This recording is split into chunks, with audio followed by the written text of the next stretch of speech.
This is 93.7 The Ticket. Look at him short.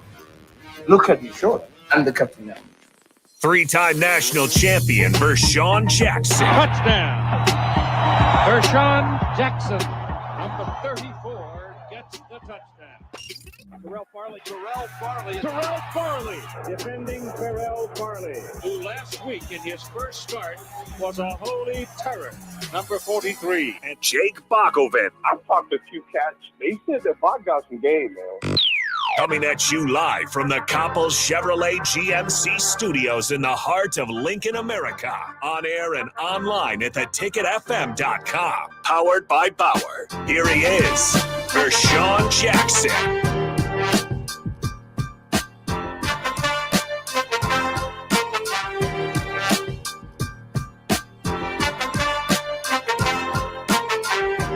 Yes, here we are here on 93.7 The Ticket. I am Jake Bakoven. As you don't hear any drum rolls or whatever it is that I try to do to mimic Terrell Farley. Terrell is not in studio, and Vershawn will be joining us from the Red Room here momentarily for just a minute. For a few minutes, I suppose. You just got myself, Jake Bakoven, in studio. But it is a very exciting time because we've got a guest coming up here in about 10 to 15 minutes. We will bring in Brad Baluchian, who is the author of a few different books, but the most recent book, The Six Pack on the Open Road in Search of WrestleMania. So we'll get to do a little bit of nuclear heat here on The Captain, if you know what I'm talking about. I do a little show called Nuclear Heat, a wrestling show here on 93.7 The Ticket that you can find usually Tuesday nights, anytime I can fit in. So I wanted to bring a little bit of a look to wrestling. But this is interesting if you're not a wrestling fan, even to go back to the 1980s and see what it was kind of like for life outside the ring for the likes of Hulk Hogan and the Iron Sheik. So and many more. So that'll be a lot of fun. We'll do that here in just a bit. Also, want to take care of some business too. Thursday, Give to Lincoln Day, and we'll be joining Cedars to kind of partner in that. Since 1947, Cedars has been here for kids who have no other safe places to go. From the very beginning, we have believed in every kid, providing them with the safety and stability they deserve. Your gift to Cedars on Give to Lincoln Day will support services that show the kids in our care the community believes in them too. Give to Lincoln Day will be Thursday, May 30th, and we'll be out there. We invite you to come out there.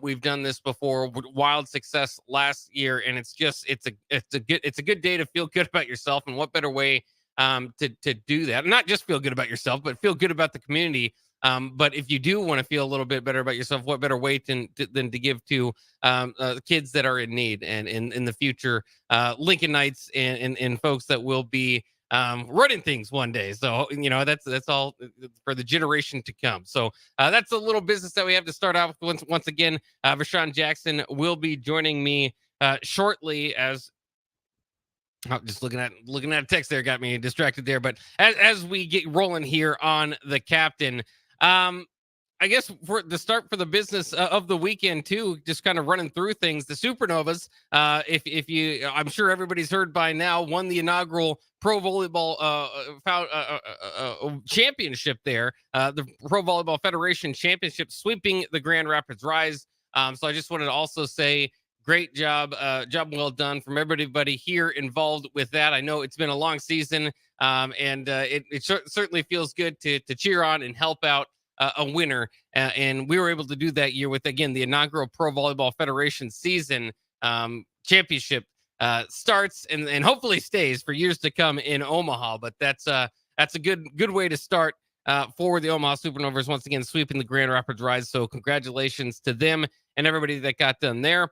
Also, congratulations to, I thought this was kind of cool, a few former Huskers that were able to come back from the NFL and finish off their degrees. Cam Taylor-Britt and Nathan Gary, a few of the names that were walking this weekend. So, I mean, obviously it's a big weekend for a lot of young people. Graduating's a big deal. And, you look across the board, there's some other names of interest: Keisei Tamanaga, Nash Hutmacher, the list goes on and on of people that got their, reached their goal. And so I know we see a lot of, from when you watch the sports and the athletics, it's hard to kind of think outside. There is still the student part to the student athlete. And whether you do well or not, I mean, there's always at least something to fall back on there is your degree. And it's especially cool to see a guy like Cam Taylor-Britt or Nathan Gary come back, because that was part of the focus in the look, or when they were brought to college football, and they've obviously made it. They were one of the few, the 1% or whatever that makes it to the NFL. And Nate Gary, I believe, played last year. I mean, I know he's kind of getting toward, I don't want to say the end of his career. We'll see if he's able to kind of pick up, but he's kind of been bouncing around lately. Cam Taylor-Britt, obviously very much just starting his career with the Bengals, and one of the better cornerbacks for one of the better teams. We'll see if the Bengals are able to bounce back this year from a little bit of an injury-riddled year last year. But Cam Taylor-Britt had a very successful season. I think it's cool to see those guys come back and graduate. And then I just thought some other ones that were kind of interesting. Roquan Buckley and Chief Borders, both guys that transferred, hit the transfer portal. And so, from some way you could look at it and say, well, maybe they didn't quite get done what they wanted to here, but they both walked as well. So they were able to graduate with a degree from the University of Nebraska, play for the Husker football team, and now maybe are moving on with their lives. So as we know, with their destinations that they've landed at. But very cool to say that they will always be Huskers and Husker graduates. So I think that's pretty cool as well. And then, of course, this weekend, I guess the other things, just as we kind of get through our warm-ups here at the beginning of the show on the captain, is in the NBA. A few different things. There's a NASCAR fight, which who doesn't love NASCAR fights? We can get to here in a little bit. I want to ask for Sean about that too, because it's kind of interesting. And NASCAR fans, obviously, if you're a diehard, you're really into it one way or the other. But for a lot of folks, they like fights and they like crashes, which isn't always safe. But that's kind of what draws the eyeballs sometimes to that sport, and that's what we had a little bit of fisticuffs, a little bit of fights thrown there between Kyle Busch and Ricky Stenhouse Jr. So I thought that was kind of interesting. But in the NBA, the defending champs are done despite a 9-point lead heading to the fourth quarter. The Timberwolves were able to come back and beat Denver. I know there's a lot of Denver fans here around here. Denver had somewhat of an easier path last year. I don't want to say easy. There's no easy path to a championship, but I guess a path that just kind of opened up to them last year, where they were able to knock off a lot of lower seeds. And obviously, even when they got to the championship game, an 8 seed in the Miami Heat. So, I mean, I still wonder, and it's not anything to take this away. I mean, Denver players or Denver was quoted, people from Denver were quoted as saying, Minnesota was built to beat them. And, if you look at the build of the team and having, kind of twin towers and the bigs and Rudy Gobert and Karl Anthony Towns, you could maybe make that argument, but I don't know if Denver is, I know they're the champion, but I don't know if that was necessarily the case. I'd like to hear from Minnesota on that side of things. Because Denver is good. I don't think they're overwhelmingly good. And that's kind of what the NBA has been post Kevin Durant and the Warriors and LeBron and the Cavs and those super teams. The last, I think it's up to 6 years, or will be this upcoming season, that you've had a different champion. So I kind of wonder too how people feel. Do you like the dynasty teams, the teams that maybe you could argue are all-time greats? That was kind of the fun part, I suppose, with those Warriors teams.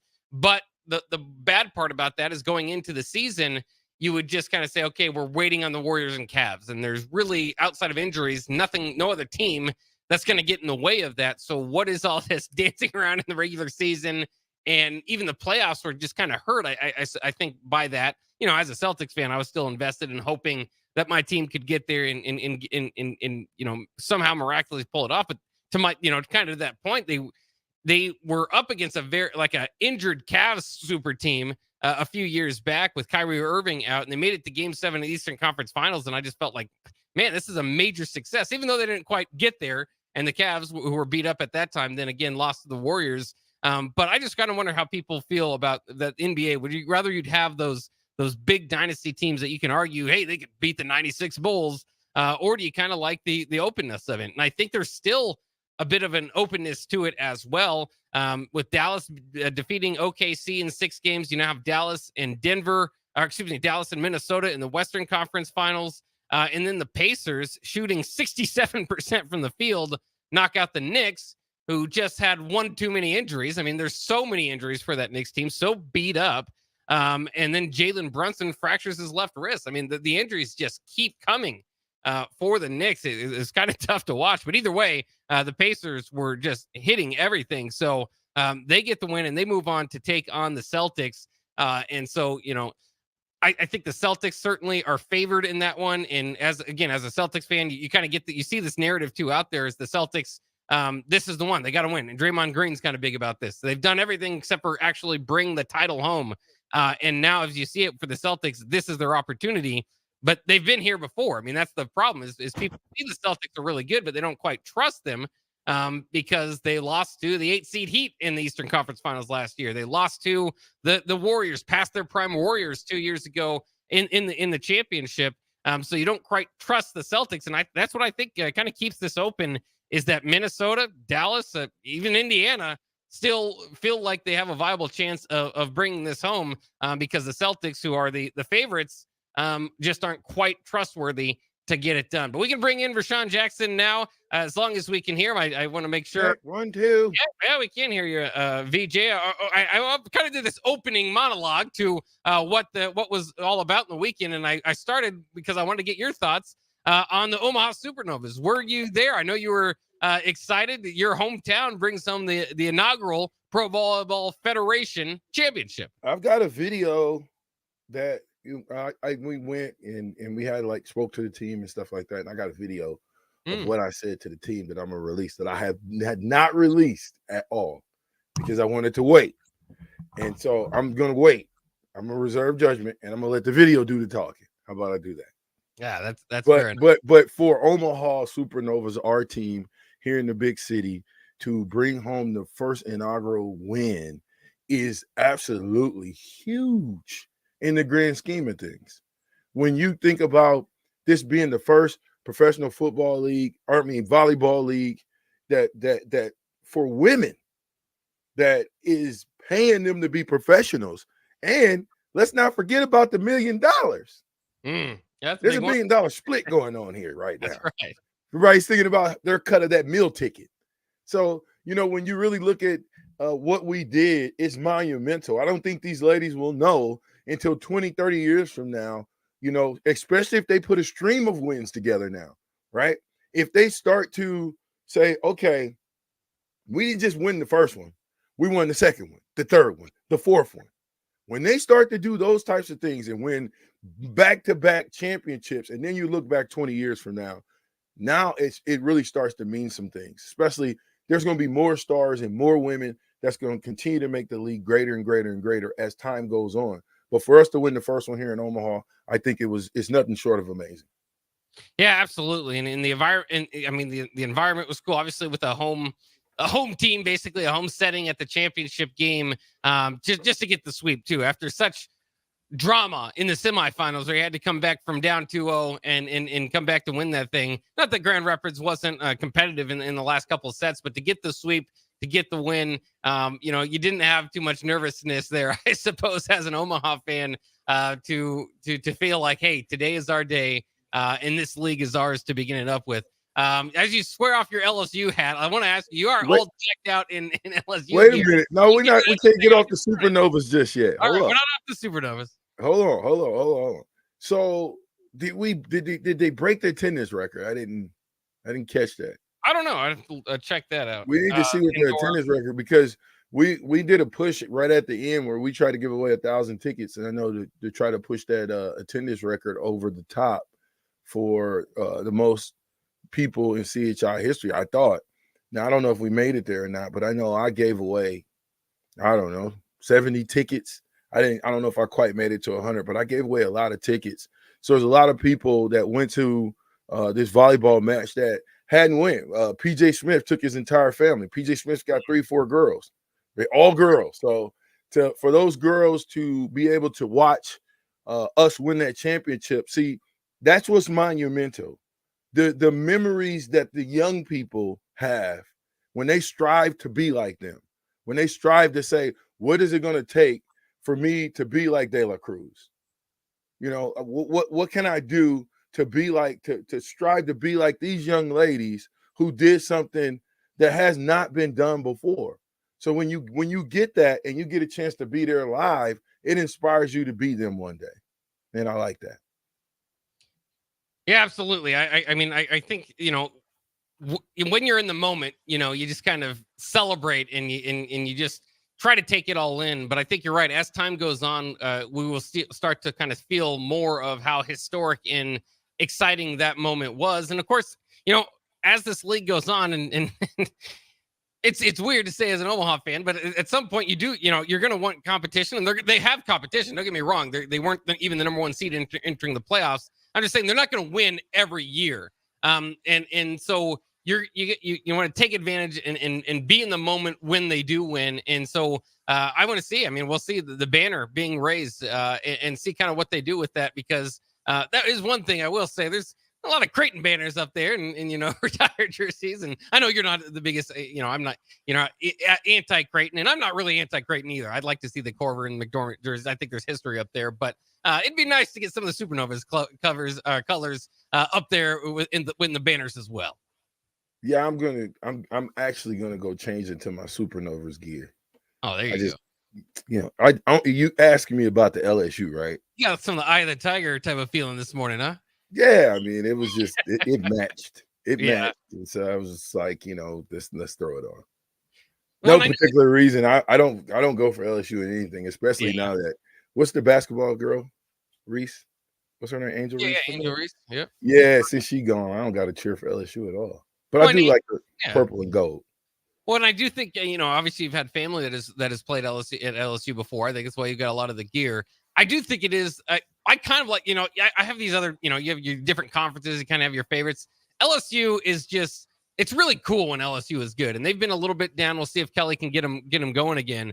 But I think if you're talking about destinations, I still think a night game at LSU might be the top destination in college football. I don't know if we want them problems. Not for Nebraska. I'm thinking. Yeah. Oh, you just said in general. Just in general. If I want to go to a college football game, I think a night game at LSU would be near the top. Baton Rouge. It's fun. Yeah. It's definitely fun. It's worth the time to go if you haven't never been to a game. It's a party on the inside and outside. It's just a party. That's what it is. That's what I can say is, aside from Nebraska game atmosphere, I think the LSU atmosphere, to me, is about second up there with me as far as college atmosphere. Yeah. Just because they know how to get behind their football team. They've got different chants, which I think we got to do more than to go Big Red. Do you remember, and I haven't seen this done in a while, seriously. You remember when one side would say, go, the other one would say, Huskers. Do you remember that? Yeah, they kind of transition that to Husker Power. So they do that, but I do remember what you're talking about. Yeah, but they don't really do that anymore. Have you heard Husker Power? I've been at just about every game, sir. Even the spring game. Did you hear it? I guess I was in the box, so I didn't necessarily try to listen it out to it. I usually, when I go there, because they have the cheerleaders hold up the Husker and Power. I think it's before the tunnel walk usually when that's going on. But they usually do it between breaks. Yeah, you do that too. I mean? Yeah. When they get rocking on that Husker Power, that's energy, ladies and gentlemen. Fans, we got to get that back going. Yeah. I'm just saying it's energy. You got the energy that the fans give off should be what the players are using to go and beat the other team up. Because that's what they're playing for, right? The fans, right? They're playing for their families and all that good stuff. But ultimately, these guys are playing for the fans. They're playing for the people that go to watch. The majority of the people that go to watch is not their family. It's the fans, right? I still have fans of mine 30 years later because they watch what I did 30 years ago. So it's all about the fan experience, and the fans are the ones who breathe energy. So I hope that with the sideline switch, right? First year, technically the first year. I don't count the COVID year. But with the sideline switch, I'm hoping that that gives us an extra boost. My only, on the west sideline, that's a lot of old ticket holders, older, right? Mm-hmm. Right. So it should be a lot quieter over there. You should be able to get signals in and out. And then I think what's good is now you can unleash your what do you call them? Student section. You can unleash the student section to go bananas. The student section right now should be trying to figure out different cheers that they can do behind the opponent's bench. It works.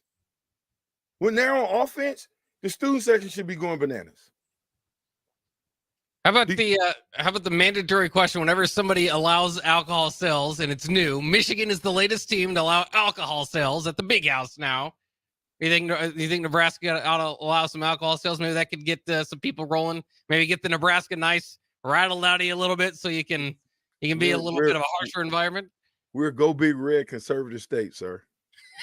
You don't see it happening. We're going to be the last to do that type of crap. Yeah, you understand me? Not as long as Coach Osborne's alive, you won't be selling no alcohol at Tom Osborne Field. Are you crazy? You got to be crazy. Pick your own poison. If you want to bring your own poison to the game, fine. But we will not serve poison to the people and allow them to go out and do something stupid. Okay? So I don't see it happening. I can't say it won't happen in my lifetime. I think it will. I don't see it happening in Coach Osborne. As long as Coach Osborne is alive, I do not see it happening, sir. Period. Fair enough. It's too risque. Yeah. Even though college football is getting more and more like the pros, right? I still agree with you. I think whether it happens, when it happens, I'm not sure, but I do think Nebraska will be one of the last. Yeah, I mean, it is what it is. When in Rome, do as the Romans do. So we're in Nebraska. We know how it works here. When you know the rules, you play by the rules. Okay. If you don't know the rules and you mess up, that's different. But when you know the rules and you mess up, completely different ball game here. So I don't know necessarily if that's going to make us what that will do. I think it will make probably people more disrespectful, because alcohol is liquid courage. We all know that, right? You get a little sip. A normal, quiet person, if they get 2 or 3 drinks in them, will be the biggest mouth in the room. Okay, I got a big mouth just normally. So give me some alcohol. It's going to be, oh my God. You understand? So I don't know if the juice is worth the squeeze here at Nebraska that we need to go and put alcohol on our campus. I think here's what we need to do. Win some doggone football games. Okay? Then I think it solves a lot of problems. But to bring alcohol would just be trying to put a Band-Aid over a wound. I think. And I think it would make chaos. You would have fights. You don't really see very many fights. How many fights have you ever seen in a Nebraska football game? I can't think of any. I mean, I'm sure there's been events here, or, here and there where somebody had to get kicked out, but I mean, not in my experience. And I've been to Memorial Stadium, 100 times. That's what I'm saying, though. Think about that. Bro, I done been to Philly. I done been to Denver. I done been to Colorado. We was walking through the Colorado deal, and it was 2 or 3 fights just walking through. Yeah. So for me to be a guy who's been around this all my life, okay, I'm almost 50. And when I started watching Nebraska football to when I started playing for Nebraska football in 1993, I was born in 1975, if that gives you a little timeline. So in 1993, when I played for Nebraska football, I don't remember people getting kicked out because of fights. Now, Colorado, anywhere else, Kansas State, there's stuff going on. And I'm just simply saying, wet campuses for sure. I know if there's no fights that you add alcohol inside the stadium, that means people are already getting liquored up on the outside of the stadium before they come in, right? That's the meaning of a tailgate. But here's what's the buffer when that happens. They get a little liquored up, they come into the game. Halftime. Well, they just had 2 quarters to come down off whatever drunken high they were on. Maybe they go out, they got 15 minutes to go get. How many drinks you going to get in 15 minutes? Not very many. Might get a beer, right? Or 2, unless you're just a drunk.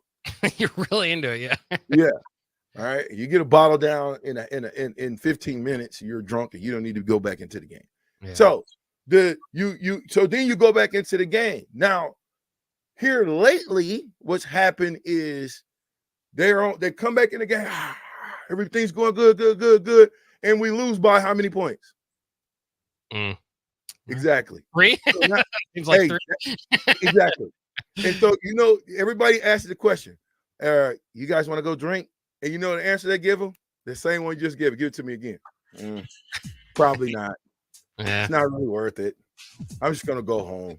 Yeah. It's a bummer when Nebraska loses. Oh, I know. Downtown after a victory is so much fun. And then after a loss, you just look around, everybody's looking. Maybe they should add alcohol so we can turn on all the little Hulkamaniacs to go absolutely bananas in Huskerville on Tom Osborne Field. Well, speaking of Hulk Hogan, we have a special guest, Brad Baluchian, author of The Six Pack on the Open Road in Search of WrestleMania. He's talked to Hulk Hogan. That's part of this book.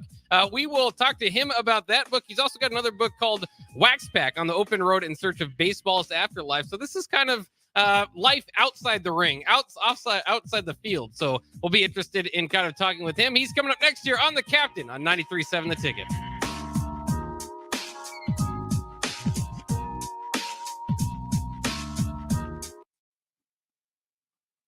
Spring in Nebraska brings green grass and warmer weather, but it also brings severe storms which can cause damage to your home. Meadowlark Exterior specializes in hail, storm, and wind damage restoration, as well as roofing, siding, and gutters for commercial or residential buildings. Meadowlark Exteriors focuses on fine craftsmanship and proves that in their attention to detail. They offer free roof inspections and estimates and insurance claim assistance, serving the Lincoln and Omaha surrounding areas. Call today at 402-875-2956 or go to meadowlarkexteriors.com. Rosie Sports Bar and Grill, open for lunch and dinner at 1501 Center Park Road. Have a passion for the outdoors? Nebraska Game and Parks is seeking seasonal teammates. Work in scenic state parks, contribute to vital research projects, and care for our natural spaces. Seasonal staff assist with special events, provide customer service to outdoor enthusiasts, and make a difference for conservation.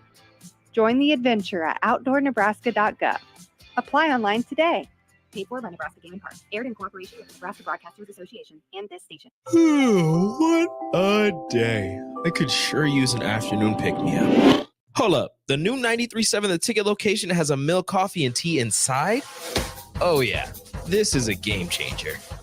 Need an afternoon pick-me-up? How about a coffee or smoothie on your way to work? Stop by the Ticket Mill location on 1040 O Street to get your go-to drink or try out our new game day drinks exclusive to the Ticket Mill location. We know it'll make your day a million times better. Problem gambling affects millions of Americans daily, of all ages and walks of life. If your loved one is struggling with addiction, contact Choices Treatment Center's 24-hour helpline at 402-476-2300. That's 402-476-2300. Hey, Husker Nation, Matt Davison here with 1890. It's an exciting time to be a Husker fan, and to keep that momentum going, we need your help. Nebraska has always been a leader in college athletics, and we're doing the same through name, image, and likeness. NIL is a unique opportunity for every Husker fan to have a direct impact on the success of our programs. Through 1890, 100% of your contribution goes to the student athletes. So go to 1890nebraska.com, choose your sport, become a member, and help the Huskers recruit and retain the best. Go Big Red. 93.7 The Ticket is proud to provide listeners with daily opportunities to win contests and prizes on our airwaves, and would like to take this opportunity to remind you of a couple rules. All participants must be 21 or older and must wait 30 days after winning a prize before participating in another contest. Once you win, you have 30 days to pick up your prize at the K&TK Studios, 1040 O Street in Lincoln, or your prize will be forfeit. Thank you for participating in our contest, and thank you for listening to 93.7 The Ticket. On the Block with Strick and Austin. Hey, he looked as advertised. He looked really good in the spring game, and because of that, we're going back to a bowl game this year, is what Husker fans are telling them. So I think the fans have a more realistic perspective, and I think this coaching staff has done a really good job of handling Dylan Raiola and the expectations around him. Weekdays from 2 to 4 on 93.7 The Ticket and theticketfm.com. Garage doors can be expensive. Are you keeping yours in the best condition possible? This is Cameron Hall with Doors Plus. Doors Plus is a locally owned business that prides itself on the fast, reliable, and friendly service. Doors Plus offers flexible scheduling so you can book an appointment that fits your busy day. My team and I will come out to your property, both commercial and residential, and provide you with the necessary information you need to make sure your garage door is in working and smooth condition. Give Doors Plus a call today at 402-590-5800 to book an appointment and learn more about our preventative maintenance plans. Doors Plus, garage doors, and more. Be sure to check out the top-selling Recomp. Recomp helps build lean muscle and strength while decreasing body fat. Recomp is ideal for men and women of all ages trying to look their best. Recomp can only be found in Nutrition Authority. For info, visit mynutritionauthority.com. Early break with Sip and Jake. Harvey Perlman was there. Yeah, Harvey's there. Harvey sidled up to me and said, Sipple, a little out of context. So I was driving back. I called Pelini and I told him what Harvey said. He goes, Sipple, you should have told him anytime he's not near a sewer, he's out of context. Whoa! Early break with Sip and Jake from 6 to 8 every weekday morning on 93.7 The Ticket. Hey, Husker Nation, Matt Davison here with 1890. It's an exciting time to be a Husker fan, and to keep that momentum going, we need your help. Nebraska has always been a leader in college athletics, and we're doing the same through name, image, and likeness. NIL is a unique opportunity for every Husker fan to have a direct impact on the success of our programs. Through 1890, 100% of your contribution goes to the student athletes. So go to 1890nebraska.com, choose your sport, become a member, and help the Huskers recruit and retain the best. Go Big Red. Back with Vershawn Jackson, powered by Bauer, on 93.7 The Ticket and theticketfm.com.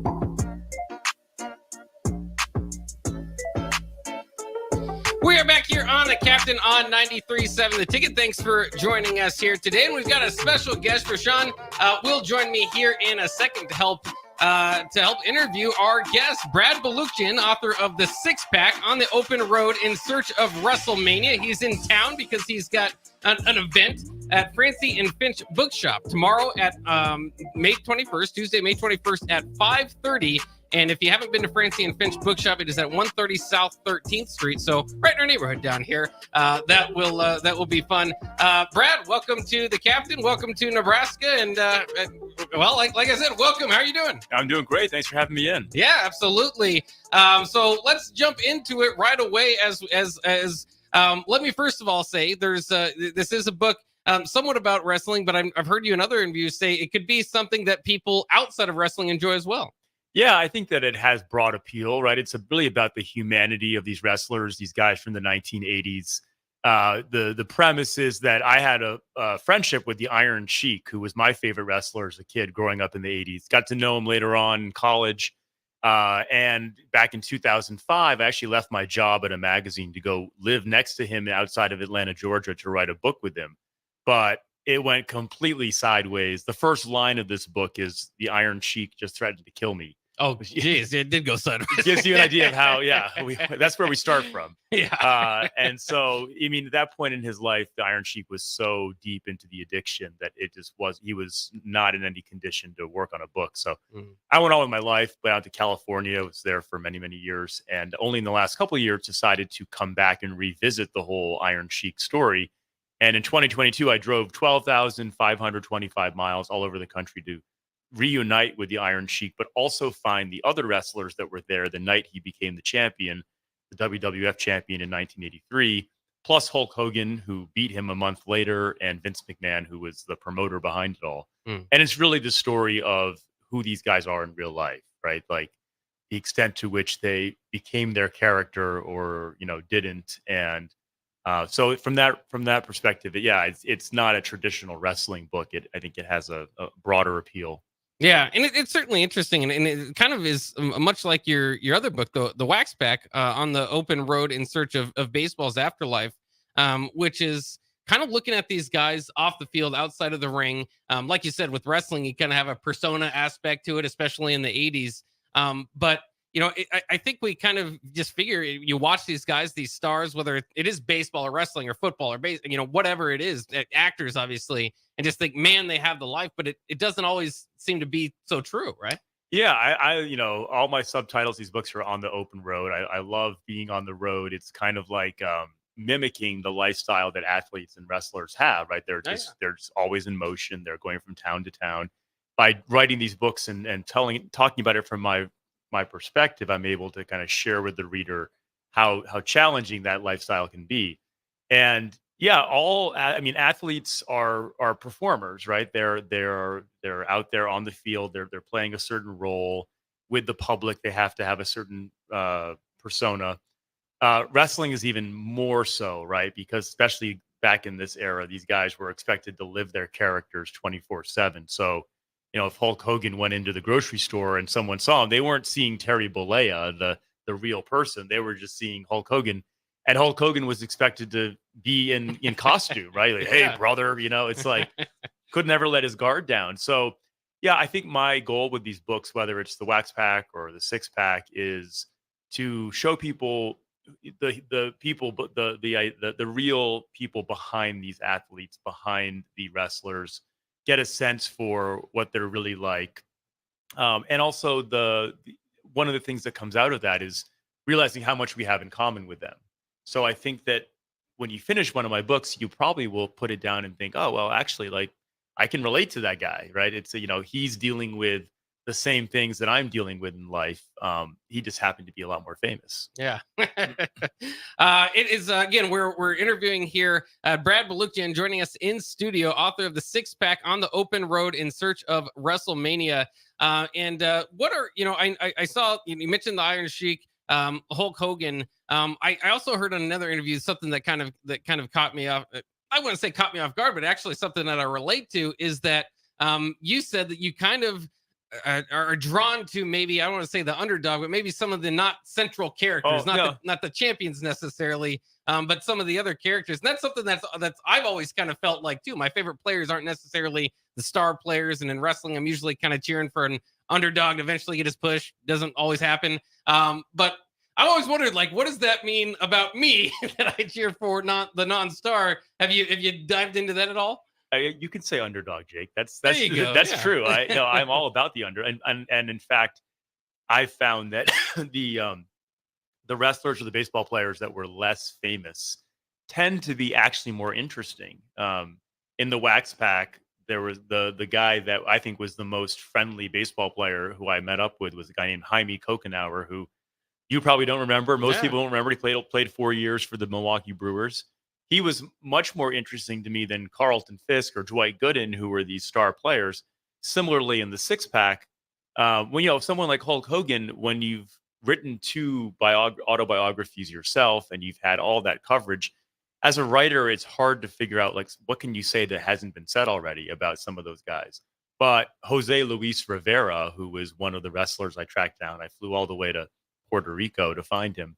He was one of the guys they called the jobbers. So the guys that would lose every Saturday morning on TV, kind of the, no-name guys that would always lose to the more marquee talent. And he was someone, again, that because the underdog guys haven't been under the spotlight so much their whole careers, they haven't told a lot of their stories. And so they offer a lot of new perspective, new stories, new insight that you probably haven't heard before. So that's part of why I find the underdog guys so compelling, is because they just haven't been asked.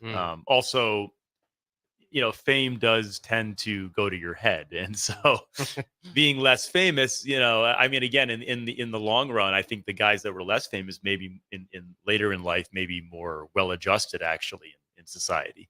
Yeah. And again, we mentioned some of those names. I think another interesting name, certainly more and more interesting as of late, is Vince McMahon. Sure. Were you able to catch up with him on in this book as well? Well, not surprisingly, Vince did not take my calls. Yes. But I was able to go around Stamford, Connecticut, Greenwich, Connecticut, which is where he lived for many years and where the WWE is headquartered. And again, one of the things I do in these books is I really get out there on the road, and I want to be describing the places where these people grew up, where they're from. So, for example, with Vince McMahon, the WWE had their headquarters in this office building in Greenwich, Connecticut, in the mid '80s. I actually went to that building and snuck in and was walking around and kind of like seeing it for myself, because I wanted to know what did the physical environment look like where he worked all those years. And then I was able to talk to a lot of the people that worked for the WWE in the front office at that time in the 80s when they expanded nationally. Again, people that hadn't been interviewed before, people that had a fresh perspective.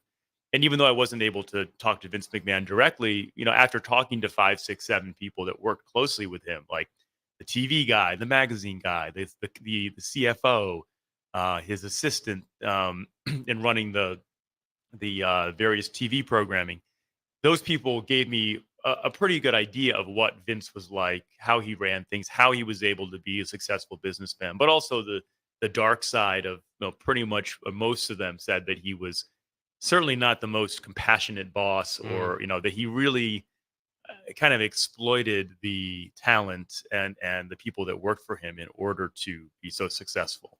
Yeah, there are no shortage of opinions on Vince McMahon, certainly in wrestling. So that's kind of funny to listen to. I know another one, Tony Atlas, that was our station owner, Derek Pearson, a big fan of Tony Atlas. Very cool. Yeah, were you able to catch up with him? I think Tony, you even got a workout with him, right? Yeah, Tony was a highlight.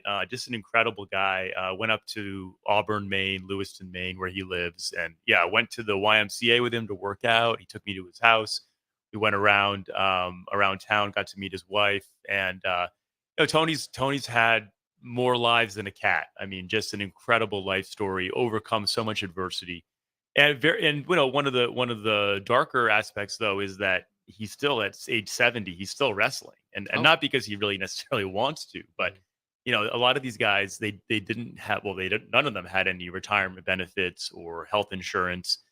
And so that is sort of one of the sadder parts of this, is to see these guys who now their joints are all, busted. They have to get their knees replaced. And someone like Tony's in actually pretty good shape, but, at 70 years old, you really don't want to be in there taking bumps and knocking around a wrestling ring. But again, he's still got to make his rent. And so he's still out there as Mr. USA and leading the crowd in chants. And so, and I was able to go to where he grew up in Western Virginia and kind of retrace his childhood. And that's what I did for a lot of these guys, is go to the towns they grew up in. So Sergeant Slaughter grew up in Eden Prairie, Minnesota.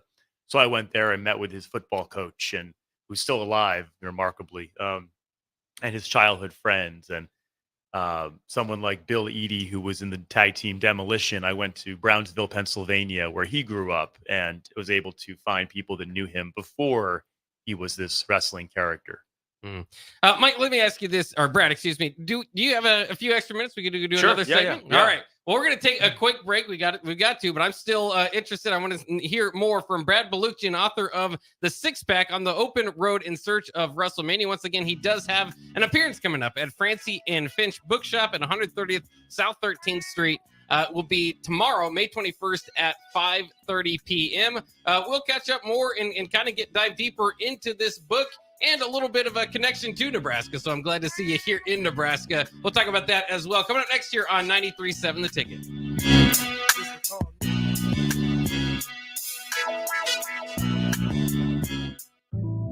Scissors & Scotch has opened their Lincoln location at 30th and Yankee Hill. Don't settle for an ordinary haircut. Go above and beyond at Scissors & Scotch. Scissors & Scotch provides your classic haircut service with optional membership discounts. From now until June 6th, Scissors & Scotch is offering the Founders Reserve Special for those who want massive savings. Learn more or book your appointment by visiting scissorsscotch.com or check out Scissors & Scotch's brand new location at 30th and Yankee Hill.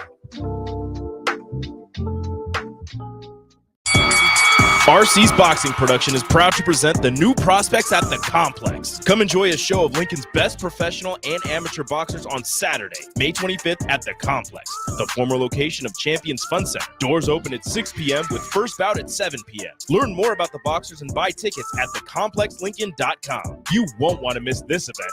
It's the new prospects at the Complex on Saturday, May 25th at 1555 Yolanda Avenue, right off of Cornhusker Highway. Garage doors can be expensive. Are you keeping yours in the best condition possible? This is Cameron Hall with Doors Plus. Doors Plus is a locally owned business that prides itself on the fast, reliable, and friendly service. Doors Plus offers flexible scheduling so you can book an appointment that fits your busy day. My team and I will come out to your property, both commercial and residential, and provide you with the necessary information you need to make sure your garage door is in working and smooth condition. Give Doors Plus a call today at 402-590-5800 to book an appointment and learn more about our preventative maintenance plans. Doors Plus, garage doors, and more. At Parkview Animal Hospital in Lincoln, it's not just the professional care that sets them apart, but their warm staff and state-of-the-art facilities.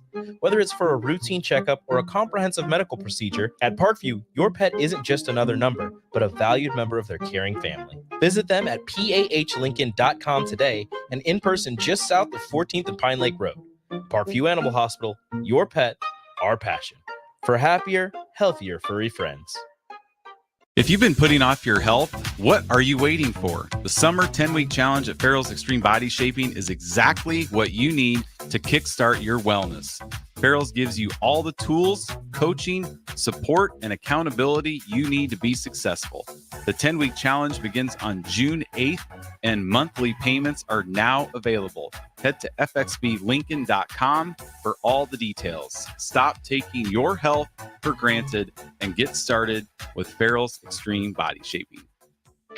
Sandhills Global is hiring. With their fast-paced, growing culture, they have hundreds of new openings in sales, marketing, traveling support, software development, web design, and more. Full-time roles offer a 4.5-day work week, along with flexible internships in most areas. Career and internship opportunities are available at our global headquarters in Lincoln, Nebraska. Find your fit today at www.sandhills.jobs.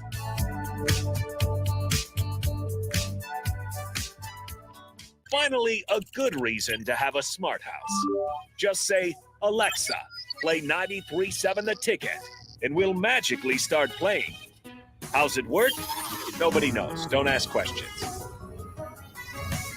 Hi, it's Sean Callahan here for Koppel Chevrolet GMC, and it's truck month at Koppel, and we want to sell them all. Choose between 0.9% APR or as much as $8,000 off list price. Yes, you heard right. That's 0.9% APR or as much as $8,000 off list on select new GMC and Chevrolet inventory. So please make that money-saving drive to Koppel in Louisville or check us out online at koppelcars.com. You'll be glad you did. All deals with approved credit must trade and finance. Your home is your empire. Protect it with Empire Fence. Get a free instant quote with the online estimating tool at empire-fence.com. See an upfront estimate with no hidden fees. An Empire Fence can provide privacy and improve the appearance of your home. Keep kids and pets in or out of your yard. Increase security and add value to your property. Visit empire-fence.com now to view the stylish and maintenance-free possibilities for your home and get a free instant online quote. Let Empire Fence protect your empire. Play ball! Looking for the ultimate change-up from the typical family night? How about a Grand Slam good time with friends and coworkers? Then unleash the fun at Haymarket Park with an action-packed, thrilling season of Salt Dogs baseball. Choose from 50 home games now through August with daily and weekly specials your whole pack can enjoy, including group discounts. Don't miss out on the magic and the excitement. Strike three, you're out! Visit saltdogs.com to reserve your tickets today. Unleash the fun. Old School with DP and J. Very small percentage of players, coaches, administrators thinking like, I'm planting my flag here. Nick Saban's run probably won't happen. It takes a very unique person and personality to be comfortable where you are, be strong enough to push to get what you need, and then also be very strong enough in a player's standpoint to advocate for yourself at the right time. On 93.7 The Ticket and theticketfm.com. Back with Vershawn Jackson powered by Bauer on 93.7 The Ticket and theticketfm.com. This is the captain here on 93.7 The Ticket. Thanks for joining us once again. Rashawn Jackson will be joining us at some point. We'll see. He caught up into a little bit of business this morning, so I thank him for making some time to come on when he can. Terrell also caught up in some business today, so it's just myself for now. But thankfully, I have a guest in studio, and that is Brad Baluchian, author of The Six Pack on the Open Road in Search of WrestleMania.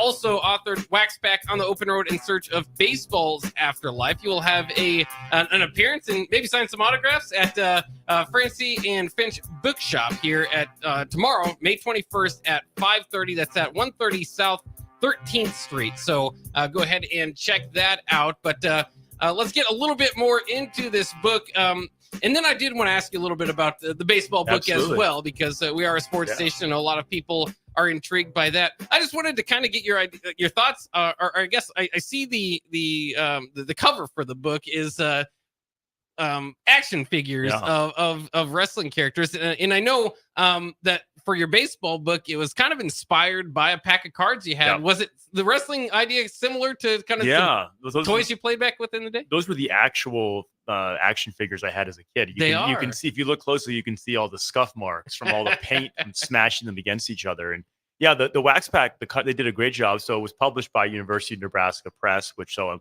actually, this is an extra special stop for me to be back here because they published my first book.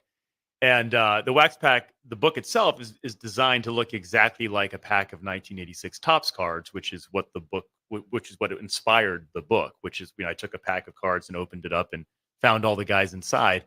And it was perfect. The cover, they made it, it just evokes that nostalgia, that excitement of ripping open a Wax Pack as a kid and getting that stick of gum. So when my publisher for the Six Pack said, "Hey, what are you thinking for the cover?" Because that's actually what they do. Publishers will actually ask the authors, if they have an idea. And I said, "Hey, let's try to tap that same idea, that same nostalgia from childhood." I'm 43 years old, Generation X. Those of us that grew up in the pre-internet era, we're united by certain things like, baseball cards, playing with our action figures. So I said, the equivalent to me for this book would be getting a bunch of those figures from childhood and putting them on the cover of the book. And they did a good job. Initially, they actually had, if you don't know wrestling, you might not know what would be a realistic pose to put the figures in. So the first version I saw was like, no, that's not going to work, because wrestling fans know they're wrestling. Yeah. So I had to make sure they made sure that Iron Sheik had the Hulk Hogan in a headlock the right way, and that Tito Santana is coming in with his move, which is a flying forearm, and made it all realistic. Very and cool. It came out well. Yeah. And I know that's interesting, because I know some authors get less influence on their covers, and they just go, it's just kind of what they gave us. So that's kind of cool that you were able to use your toys as a kid and put them in the proper positions, as the wrestling fans will know. So that's very cool. I also want to dive a little bit more. You said too, you had this kind of previous relationship with the Iron Sheik, and that he was your favorite wrestler growing up. Did that I guess first experience with him, obviously to the point that he threatened your life, did that kind of take away from kind of meeting your heroes type of an idea? Yeah, the tagline for this book is, they say to never meet your heroes, but Brad Baluchian doesn't listen. And and so that is, it's true. If you're going to meet the people that you idolize as a kid, you're inevitably going to be disappointed. I hate to break it to you, even the best, because when our heroes are meant to be infallible, right? They're not. We don't see them in the same light that we just see regular people, because they're elevated on this pedestal.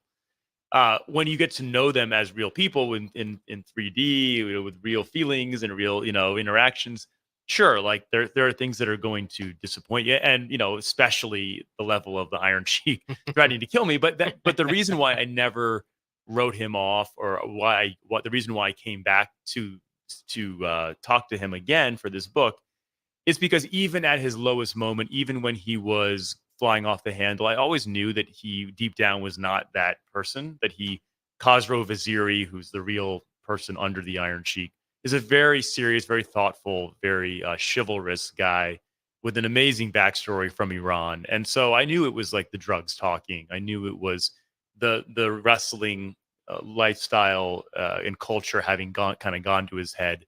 So I always held on to hope that he would one day kind of go back to who he really is. And I only was able to do this book because I found out that he had gotten clean and he was in a much better place in his life. And then when I found that out, I was like, okay, I could work with this. But sure, I mean, I think with all the baseball players and wrestlers, what I like to say is that after getting to know them, I maybe idolize them less, but I respect them more because I see, again, that common ground that we all have with these people, and they're more relatable, and therefore you kind of see them more on the same level as you. Yeah, it's certainly interesting. And speaking of disappointment, like meeting my heroes, Rashawn Jackson and Terrell Farley, I mean, that's a perfect example of no. I just saw a chance to take a shot, so I went ahead and did it while they're not here. But again, we're speaking with Brad Malukjian, author of The Six Pack: On the Open Road in Search of WrestleMania. And this was kind of based around the first WrestleMania, is that right? Well, it's based on not the event of the first WrestleMania, but it's based around when the Iron Sheik became the WWF champion, which was a couple of years prior. But it really it really is about the time leading up to that first WrestleMania. Yeah. So we talk about how Vince McMahon. So if we want to talk about local stuff in the early '80s, the AWA with Vern Gagne was the promotion here in Nebraska. That this was their territory, and the WWF was a regional promotion in the Northeast. And in a very short amount of time, which is what I chronicle in the book, in 1983, 84, 85, leading into the first WrestleMania, Vince McMahon went national, and he tried to buy Vern Gagne, the AWA, from Vern, and Vern said no. And so that pissed off Vince and sort of then motivated him even more to try to put promoters like Vern Gagne out of business. So I'm sure people in Lincoln, they remember, if they were fans in the 70s and 80s, they remember Vern Gagne and maybe the Crusher and these big names from that time. By the 90s, the AWA was gone. And now at some point in there, I don't know exactly when, the WWF started running shows in places like Lincoln and Omaha.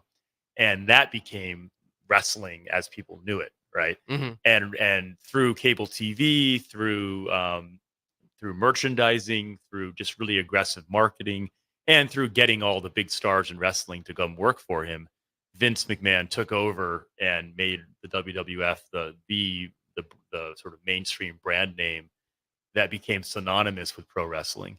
And that's sort of I don't tell that whole story, but I tell just the beginning of it and the role that the Iron Sheik and Hulk Hogan played to kind of launch the WWF and really change wrestling as we know it.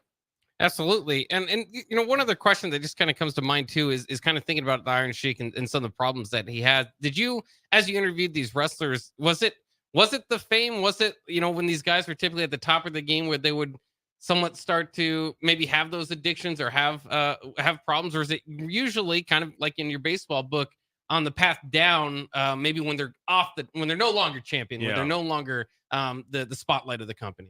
Well, the seeds for the fall are definitely planted at the peak, right? So the schedule back then of being on the road and wrestling 320 days a year was not sustainable. And so it made it so to keep that pace up, a lot of them got addicted to all kinds of drugs, to self-medicate, to kill their pain, to have fun, to party.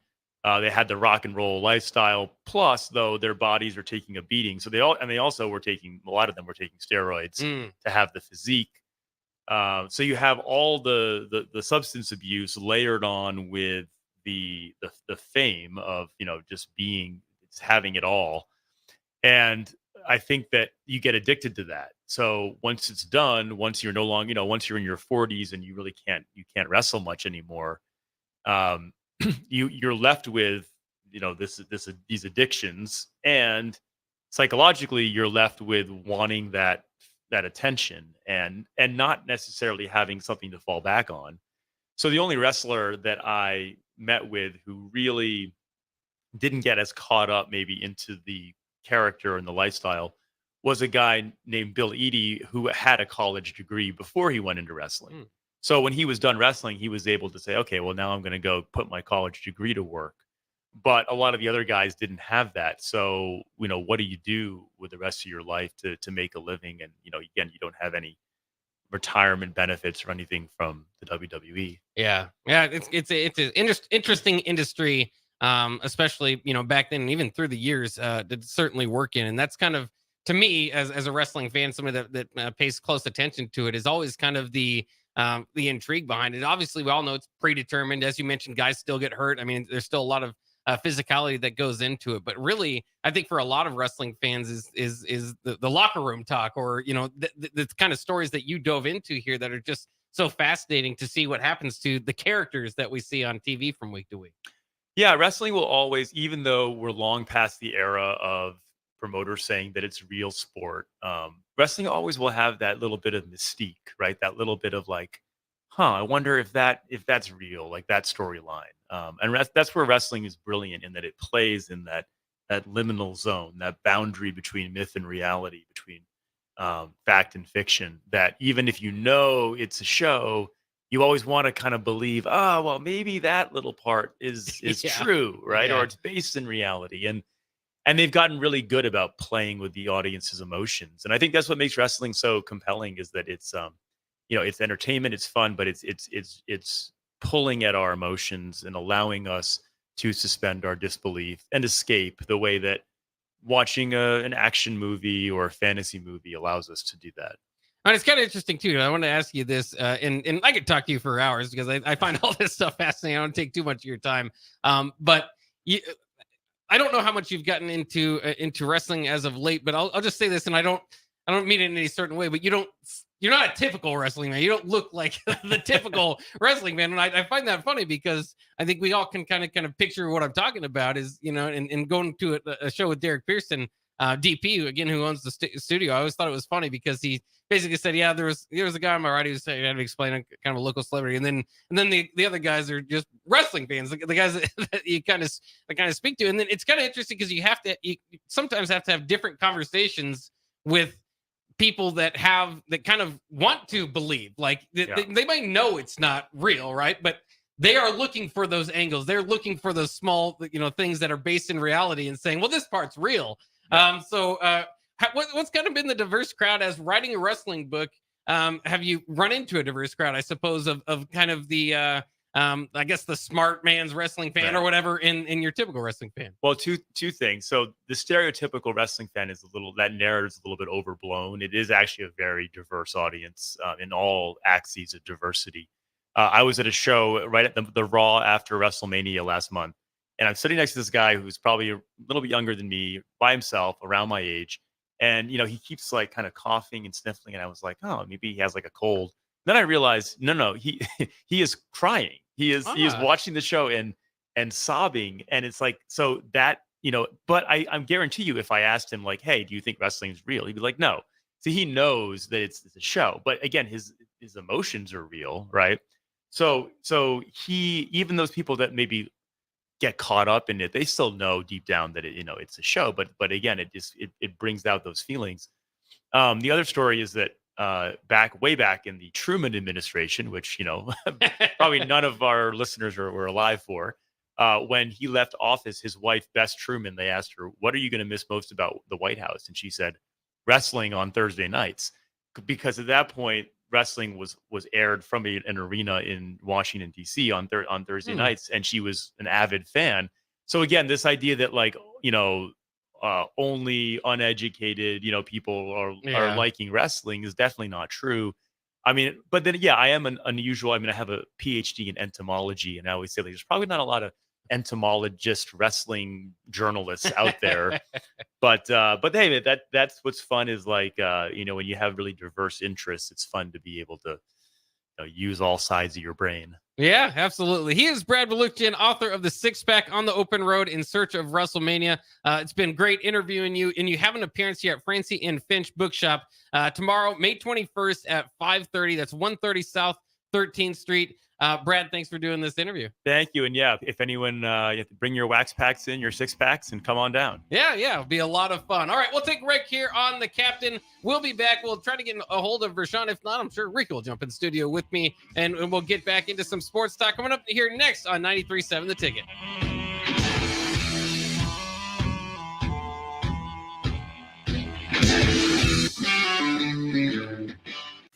This is Lincoln's home for sports talk on the FM dial. Also online at theticketfm.com. On the internet. KNTK FM Firth, 93.7 The Ticket. RC's Boxing Production is proud to present the new prospects at the Complex. Come enjoy a show of Lincoln's best professional and amateur boxers on Saturday, May 25th at the Complex, the former location of Champions Fun Center. Doors open at 6 p.m. with first bout at 7 p.m. Learn more about the boxers and buy tickets at thecomplexlincoln.com. You won't want to miss this event. It's the new prospects at the Complex on Saturday, May 25th at 1555 Yolanda Avenue, right off of Cornhusker Highway. Okay, it's time to sell the house. How do we even begin to choose from the hundreds of realtors in town? Easy. We make a pros list. You mean a pros and cons list? No, just a pros list. We need someone with pro photography to showcase the house in the best possible way, pro marketing to make sure we get maximum exposure, pro negotiations so we know we get the best price. This is one of those times where you already know the right answer, isn't it? You know it is. Ben Bleicher and Professional Realty Group. Contact Ben Bleicher and the team at Professional Realty Group of Berkshire Hathaway's Home Services Ambassador. Online at prg-ne.com. Hey, Husker Nation, Matt Davison here with 1890. It's an exciting time to be a Husker fan, and to keep that momentum going, we need your help. Nebraska has always been a leader in college athletics, and we're doing the same through name, image, and likeness. NIL is a unique opportunity for every Husker fan to have a direct impact on the success of our programs. Through 1890, 100% of your contribution goes to the student athletes. So go to 1890nebraska.com, choose your sport, become a member, and help the Huskers recruit and retain the best. Go Big Red. Your home is your empire. Protect it with Empire Fence. Get a free instant quote with the online estimating tool at empire-fence.com. See an upfront estimate with no hidden fees. An Empire Fence can provide privacy and improve the appearance of your home. Keep kids and pets in or out of your yard. Increase security and add value to your property. Visit empire-fence.com now to view the stylish and maintenance-free possibilities for your home and get a free instant online quote. Let Empire Fence protect your empire. Hey, Nebraska! Register today for the 40th annual Cornhusker State Games, taking place July 11th through the 21st in Lincoln, Omaha, and other Nebraska communities. The Cornhusker State Games features 70 sports for athletes of all ages and abilities. Price increases are approaching, so register early and save. For details, go to cornhuskerstategames.com. Special thanks to Platinum Partner Farmers Mutual of Nebraska, delivering dependable insurance coverage for your auto, farm, and home for over 130 years. Farmers Mutual of Nebraska, always alongside you. This is former Husker and NFL linebacker Jay Foreman. For years, I've suffered from degenerative problems in both of my ankles, but thanks to a thorough and thought-out plan provided by Advanced Medical Imaging, I was able to get my life back with the least amount of pain as possible. While working through multiple options, the team of physicians at Advanced Medical Imaging were there to answer any questions I had. If you're experiencing any pain at all and want to get your life back, go to amimaging.com or give them a call at 402-484-6677. Advanced Medical Imaging, located at 7601 Pioneers Boulevard. Rashawn Jackson here for Bauer Underground, who has been serving local contractors and utility contractors all across the state since 1997. When you see the black and white trucks, you know the baddest dudes in the business have arrived. Bauer is currently looking for equipment operators, laborers, diesel mechanics, and aerial linemen. Join the brotherhood built on hard work, authentic people, and pedigree of success. Bauer, a family-friendly company who reminds you, go Big Red! Be sure to check out the top-selling Recomp. Recomp helps build lean muscle and strength while decreasing body fat. Recomp is ideal for men and women of all ages trying to look their best. Recomp can only be found in Nutrition Authority. For info, visit mynutritionauthority.com. You're spending $300 a month. Binge drinking is the most common form of excessive drinking, which costs the United States more than $191 billion each year. By drinking less, you will save $300 a month. If you or a loved one is looking for help, find a treatment facility near you at findtreatment.gov. For immediate support, call, text, or chat 988. Brought to you by Nebraska DHHS in partnership with SAMHSA. The Mill Coffee and Tea, formerly with only 4 Lincoln locations. Guess what? What? There's 5 Lincoln locations now. Oh my gosh. That's 25% more Lincoln locations than there used to be. Can you even imagine a world where there's only 4 Lincoln Mill locations? Feels like ages ago. We were all so young then. The Mill on 11th, located right alongside 93.7 The Ticket Studios, 1040 O Street. Constructors is now hiring for all positions, with laborers starting at $23 and up based on experience. Constructors has immediate job openings for laborers, mechanics, bridge builders, operators, and drivers. Start your new career today. Constructors offers great pay, health, dental, and vision insurance, paid time off, paid holidays, and so much more. Join the crew today and be a part of Nebraska's oldest paving company dating back to 1908. For a complete list of openings and to apply online, visit constructorslincoln.com. Gaina Trucking is hiring CDL Class A and B drivers. Gaina Trucking guarantees a 40-hour work week year-round, and their strong team culture makes it not a job, but a career. Gaina Trucking offers health, vision, and dental insurance, 401k with company match, an employee assistance program, and other bonus programs. Build a better career today with great team culture at Gaina Trucking. Learn more and apply today at GainaTrucking.com. This is 93.7 The Ticket. Look at me, sure. Look at me, sure. I'm the captain now. Three-time national champion Vershawn Jackson. Touchdown. Vershawn Jackson, number 34, gets the touchdown. Terrell Farley, defending Terrell Farley, who last week in his first start was a holy terror, number 43. And Jake Bakoven. I've talked to a few cats. They said that Bach got some game, man. Coming at you live from the Coppels Chevrolet GMC studios in the heart of Lincoln, America. On air and online at theticketfm.com. Powered by Bauer. Here he is, Vershawn Jackson.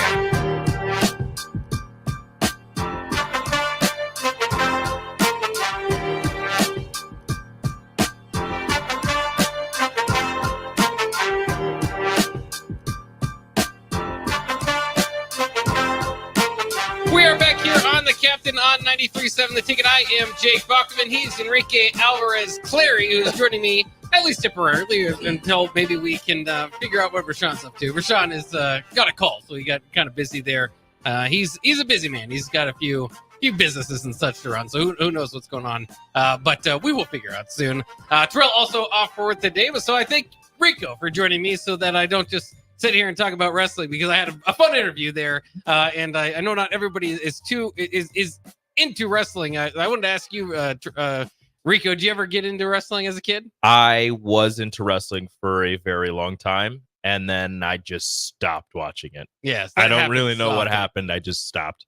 As like maybe right when the time you started to like chase girls, or maybe, I don't know. that usually for a wrestling fan, there's usually this drop off to where like girls generally aren't. I think it was like the middle of like high school, towards the end of high school. I just like stopped. Like it wasn't even like oh, this isn't cool. Like I just stopped. I'm not really sure why. I just wasn't watching it, and I never went back.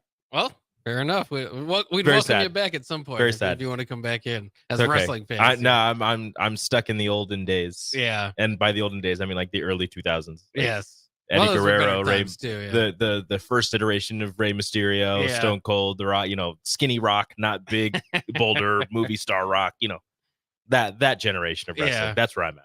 Yeah, well, fair enough. That Back when it was WWF. Yes, those were good times, known as the Attitude Era in wrestling, and yeah, there's probably like peak wrestling too, because those guys are like transcended, like there's wrestling famous, and then there's just like famous, and like The Rock and Stone Cold and guys like that.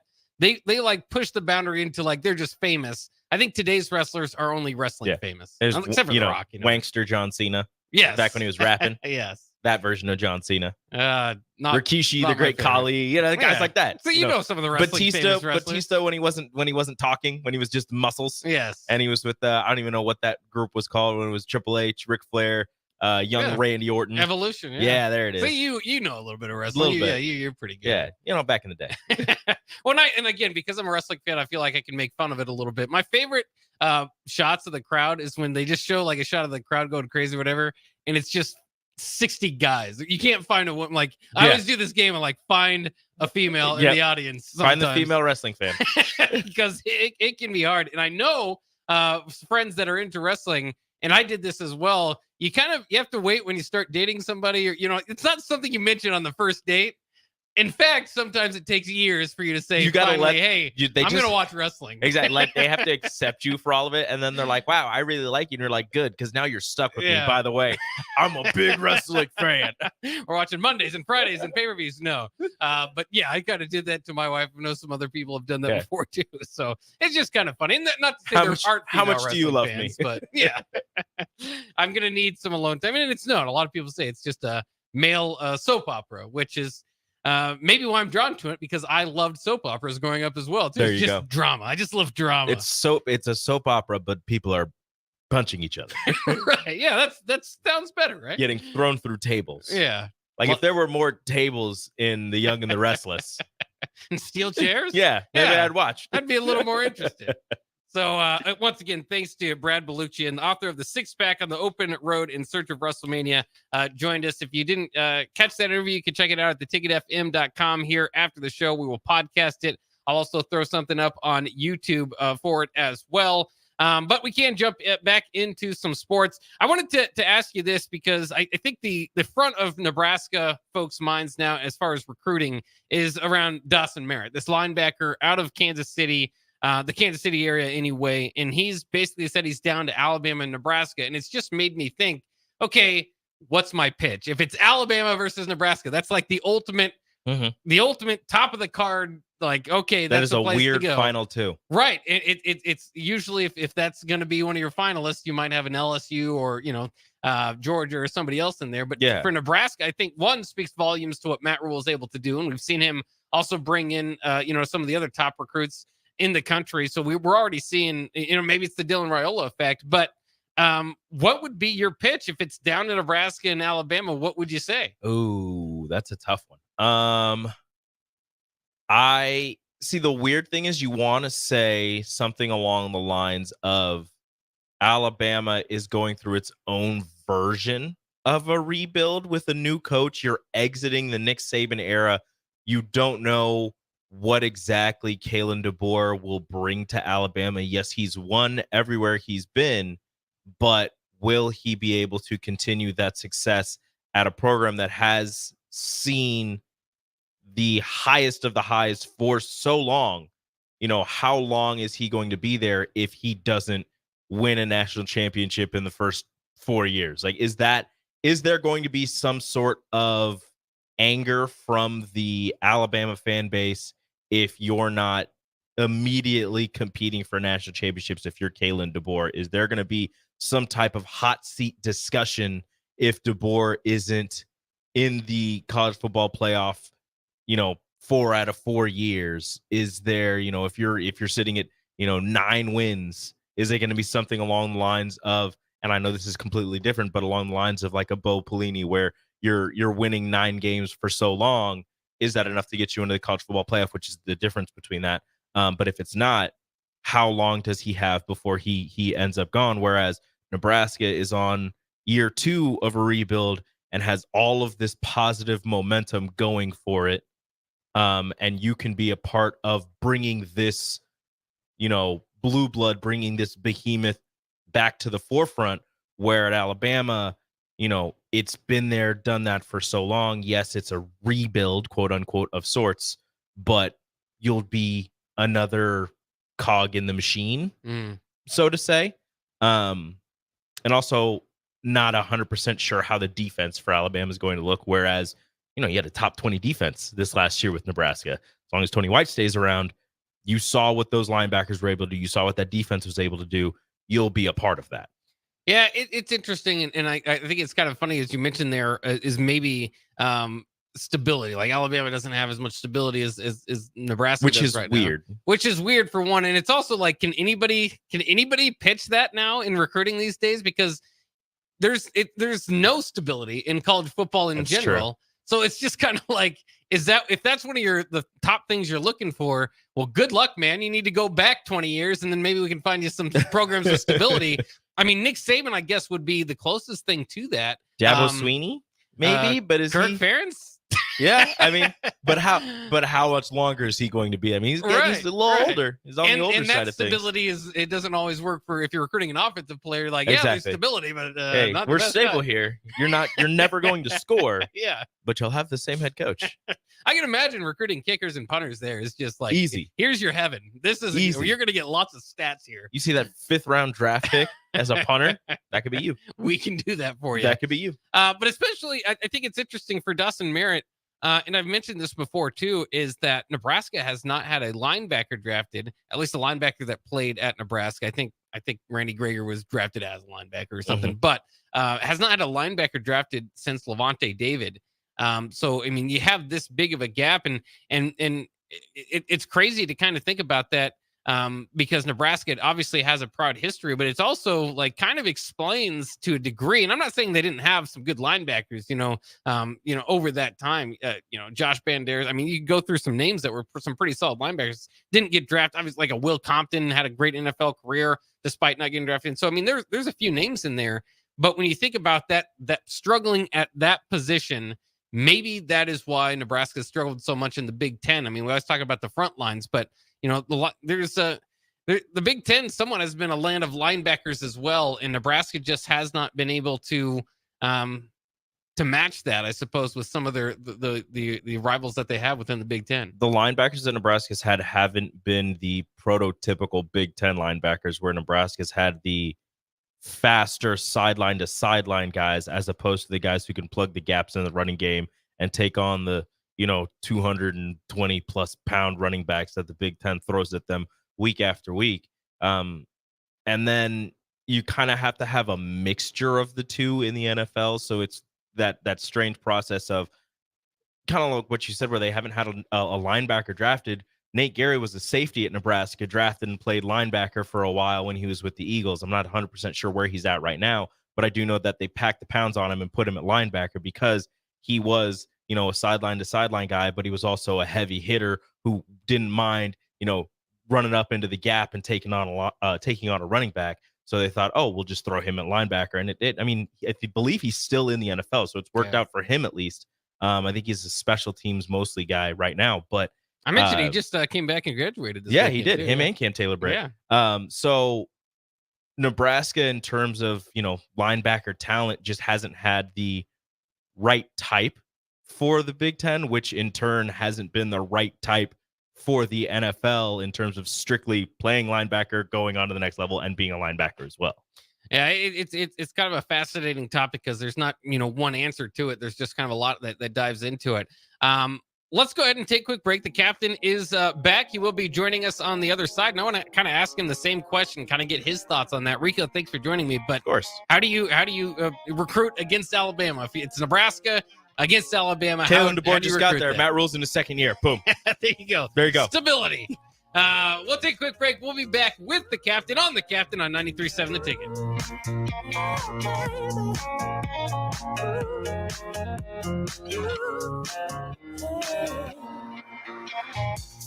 Hi, it's Sean Callahan here for Koppel Chevrolet GMC, and it's truck month at Koppel, and we want to sell them all. Choose between 0.9% APR or as much as $8,000 off list price. Yes, you heard right. That's 0.9% APR or as much as $8,000 off list on select new GMC and Chevrolet inventory. So please make that money-saving drive to Koppel in Louisville or check us out online at koppelcars.com. You'll be glad you did. All deals with approved credit, must trade and finance. Do you need motivation to get to the gym on the weekend or even in general? Tune into the Movement Hour each Saturday from 10 to 11 a.m. Movement Academy owner Robert Kuhlman will host the show as he introduces new ways to stay in shape. The Movement Hour every Saturday morning from 10 to 11 a.m. on 93.7 The Ticket and theticketfm.com. At Parkview Animal Hospital in Lincoln, it's not just a professional care that sets them apart, but their warm staff and state-of-the-art facilities. Whether it's for a routine checkup or a comprehensive medical procedure, at Parkview, your pet isn't just another number, but a valued member of their caring family. Visit them at pahlincoln.com today and in person just south of 14th and Pine Lake Road. Parkview Animal Hospital, your pet, our passion. For happier, healthier furry friends. Garage doors can be expensive. Are you keeping yours in the best condition possible? This is Cameron Hall with Doors Plus. Doors Plus is a locally owned business that prides itself on the fast, reliable, and friendly service. Doors Plus offers flexible scheduling so you can book an appointment that fits your busy day. My team and I will come out to your property, both commercial and residential, and provide you with the necessary information you need to make sure your garage door is in working and smooth condition. Give Doors Plus a call today at 402-590-5800 to book an appointment and learn more about our preventative maintenance plans. Doors Plus, garage doors, and more. Hey, Nebraska! Register today for the 40th annual Cornhusker State Games, taking place July 11th through the 21st in Lincoln, Omaha, and other Nebraska communities. The Cornhusker State Games features 70 sports for athletes of all ages and abilities. Price increases are approaching, so register early and save. For details, go to cornhuskerstategames.com. Special thanks to Platinum Partner Farmers Mutual of Nebraska, delivering dependable insurance coverage for your auto, farm, and home for over 130 years. Farmers Mutual of Nebraska, always alongside you. The Nebraska Neurosurgery Group, led by Dr. Daniel Tomes and Dr. Benjamin Bixeman, is committed to providing the best care for all of your neurosurgery needs, like minimally invasive spine procedures, peripheral nerve release, brain surgery, including tumor removal and brain injury management, and more. The Nebraska Neurosurgery Group has outreach clinics throughout Nebraska and northern Kansas. Schedule your appointment with the region's top neurosurgeons at 402-904-4729. At the Nebraska Neurosurgery Group in Lincoln on South 27th Street. Or check out the website, nebraskaneurosurgery.net, for a full list of services and outreach clinics. Early break with Sip and Jake. Harvey Perlman was there. Yeah, Harvey's there. Harvey sidled up to me and said, Sipple, a little out of context. So I was driving back. I called Pelini and I told him what Harvey said. He goes, Sipple, you should have told him anytime he's not near a sewer, he's out of context. Whoa! Early break with Sip and Jake from 6 to 8 every weekday morning on 93.7 The Ticket. You're spending $300 a month. Binge drinking is the most common form of excessive drinking, which costs the United States more than $191 billion each year. By drinking less, you will save $300 a month. If you or a loved one is looking for help, find a treatment facility near you at findtreatment.gov. For immediate support, call, text, or chat 988. Brought to you by Nebraska DHHS in partnership with SAMHSA. Old School with DP and J. Very small percentage of players, coaches, administrators thinking like, I'm planting my flag here. Nick Saban's run probably won't happen. It takes a very unique person and personality to be comfortable where you are, be strong enough to push to get what you need, and then also be very strong enough in a player's standpoint to advocate for yourself at the right time. On 93.7 The Ticket and theticketfm.com. Nutrition Authority invites you to check out Emerge Zero. Building off the original best-selling Emerge formula, Emerge Zero is a body slenderizing solution that helps blast body fat, curb appetite, and provide the energy you need to get through the day. Emerge Zero can only be found at Nutrition Authority. Check us out at mynutritionauthority.com. On the block with Strick and Austin. Hey, he looked as advertised. He looked really good in the spring game. And because of that, we're going back to a bowl game this year, is what Husker fans are telling them. So I think the fans have a more realistic perspective, and I think this coaching staff has done a really good job of handling Dylan Raiola and the expectations around him. Weekdays from 2 to 4 on 93.7 The Ticket and theticketfm.com.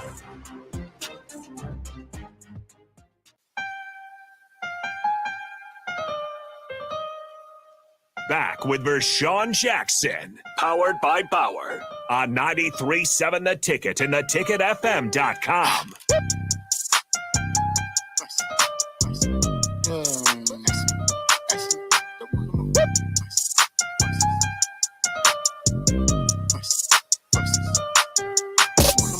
We are back here on The Captain on 93.7 The Ticket. I'm Jake Bachman, and of course, he is the captain, Vershawn Jackson, three-time national champ. Terrell is out today, but we will catch up with him tomorrow and throughout the rest of the week. Vershawn, I wanted to start off by asking you the same question I posed to Rico, because I think it's kind of an interesting little journey that we go down here, is that Kansas City area linebacker Dawson Merritt is down to Nebraska and Alabama. If you are in the room, if you need to recruit him and it's down in Nebraska, Alabama, What are you telling him to bring him to the Huskers? Number one, I'm telling them that we are building a dynasty. We are looking for the next greatest linebacker to put their name up on the wall in Nebraska history, to go with the Terrell Farleys, the Levante Davis, the Mark Mumfords, the Jerry Murtaughs, the Andrew Shanleys, the Scott Shanleys, the Rudd brothers. There's so many great linebackers. If you want to talk middle line, Ed Stewarts, the Phil Ellises, the Mike Andersons of the world, the Mike Petcos, the list goes on and on and on and on and on of linebackers that played, the Jay Foremans of the world. Carlos Polk, Jamel Williams, Eric Johnson coming from safety to linebacker. There's so many great linebackers to put Will Compton, right? I heard you guys talking about Will Compton and him being one of those linebackers that was probably, obviously, if he played in the league for 10 years, obviously he went under the radar at Nebraska.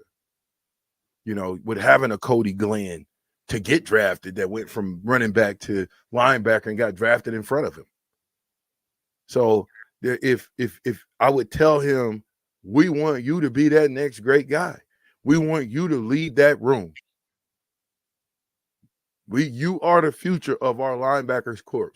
We don't want to give you money. We don't want to give you all these gifts because we're going to gift you to come. We want to be able to give you what you're worth because we want you to be here after 4 years or leave after 3 and be a first-round draft pick. But that's our goal for you, son. And if you want to come and commit to the University of Nebraska, we're not looking for you to get into the transfer portal. It's not going to be easy. But if you want to come, work your butt off, show us that you are the best linebacker in the country, then I think that we can do great things together. And I think you're going to go on to be a first-round draft pick in the league. You've got that kind of capabilities. You've got to work and put the work in now. What do you say? Does that sound like something that you would want to do, son? See, I'm going to ask him right there on the spot. I'm not going to open that, leave it open, right? I could have left it open.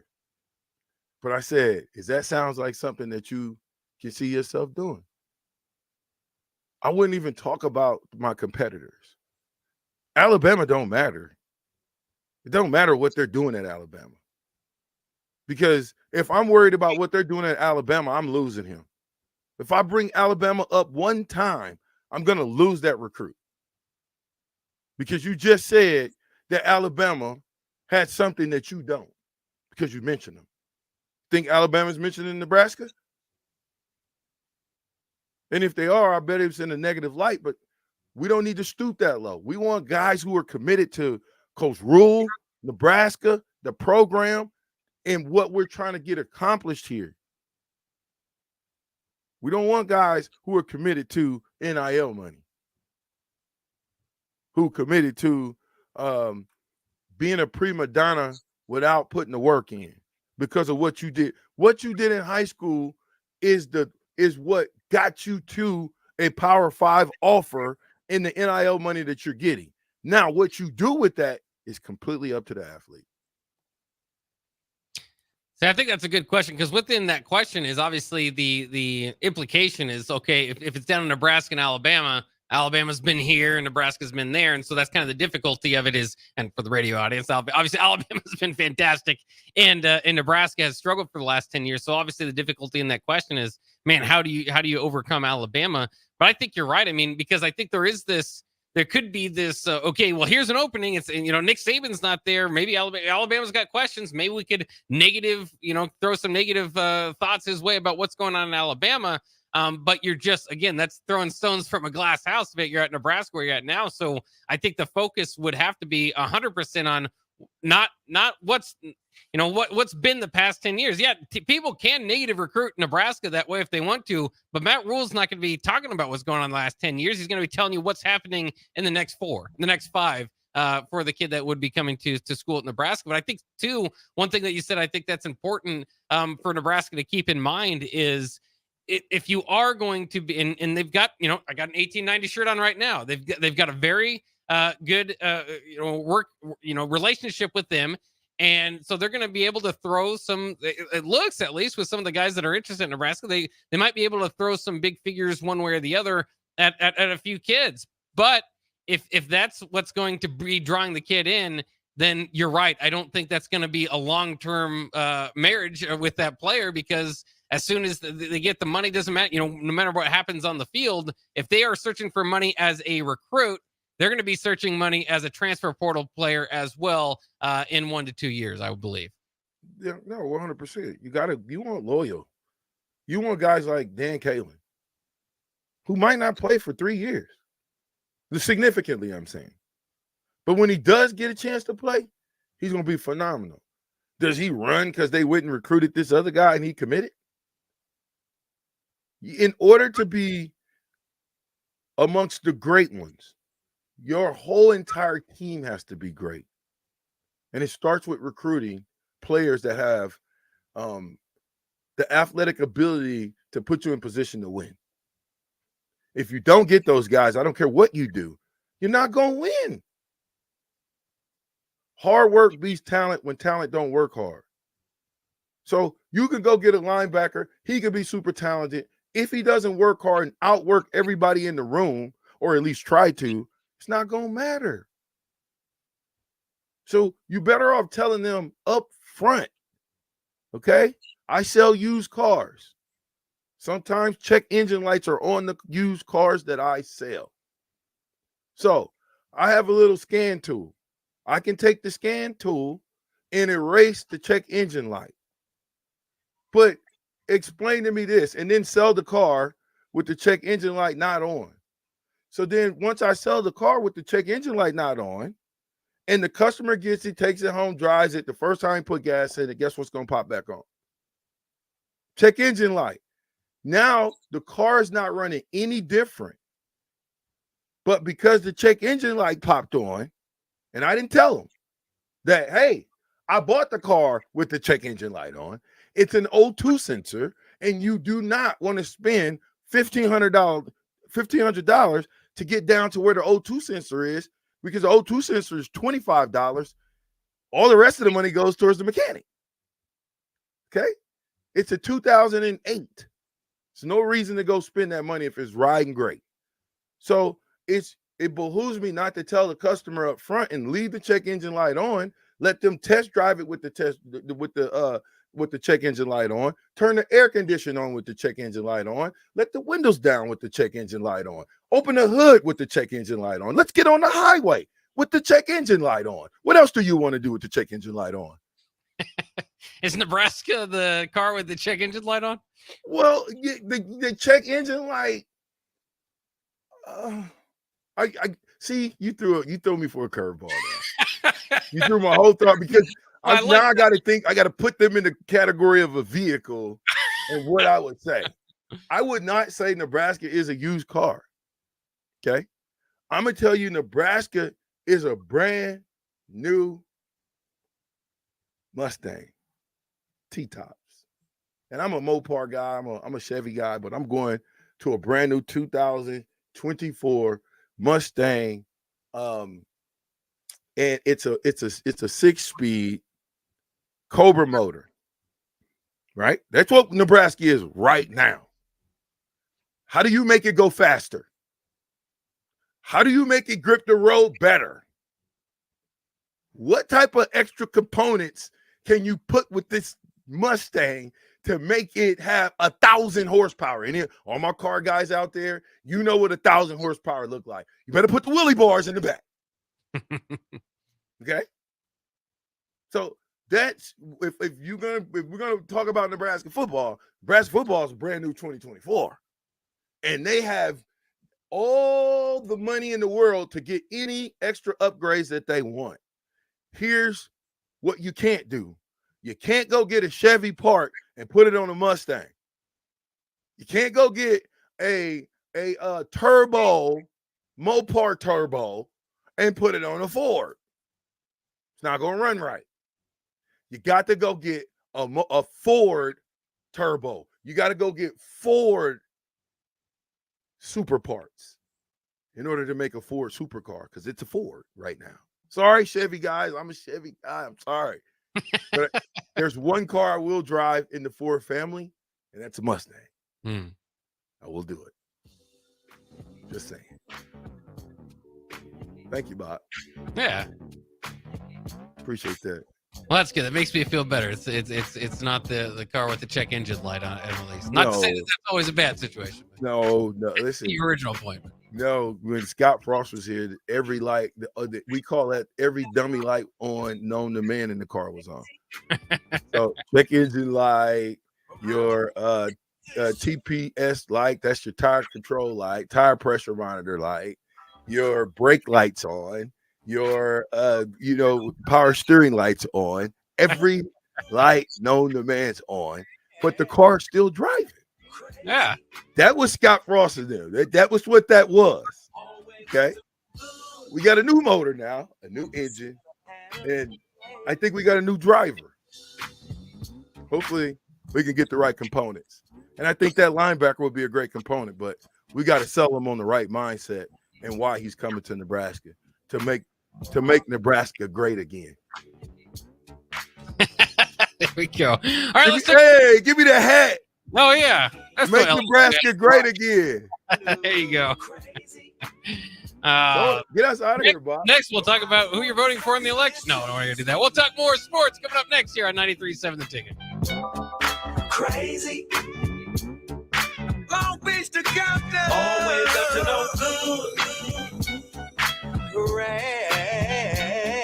Crazy. The Nebraska Neurosurgery Group, led by Dr. Daniel Tomes and Dr. Benjamin Bixeman, is committed to providing the best care for all of your neurosurgery needs, like minimally invasive spine procedures, peripheral nerve release, brain surgery, including tumor removal and brain injury management, and more. The Nebraska Neurosurgery Group has outreach clinics throughout Nebraska and northern Kansas. Schedule your appointment with the region's top neurosurgeons at 402-904-4729. At the Nebraska Neurosurgery Group in Lincoln on South 27th Street. Or check out the website, nebraskaneurosurgery.net, for a full list of services and outreach clinics. Your home is your empire. Protect it with Empire Fence. Get a free instant quote with the online estimating tool at empire-fence.com. See an upfront estimate with no hidden fees. An Empire Fence can provide privacy and improve the appearance of your home. Keep kids and pets in or out of your yard. Increase security and add value to your property. Visit empire-fence.com now to view the stylish and maintenance-free possibilities for your home and get a free instant online quote. Let Empire Fence protect your empire. Hey, Nebraska! Register today for the 40th annual Cornhusker State Games, taking place July 11th through the 21st in Lincoln, Omaha, and other Nebraska communities. The Cornhusker State Games features 70 sports for athletes of all ages and abilities. Price increases are approaching, so register early and save. For details, go to cornhuskerstategames.com. Special thanks to Platinum Partner Farmers Mutual of Nebraska, delivering dependable insurance coverage for your auto, farm, and home for over 130 years. Farmers Mutual of Nebraska, always alongside you. Are you looking to get into the electrical construction industry or wanting a new scene? The electrical workers of Local Union 265 are now hiring licensed journeymen and apprentices and are offering great pay and benefits. Call Mike at 402-875-1034 to apply. Start your electrical career today. In every office, there's two types of people. There are those who bring in bagels and those who eat the bagels that someone else brought in. Everybody likes the first person. Be that first person.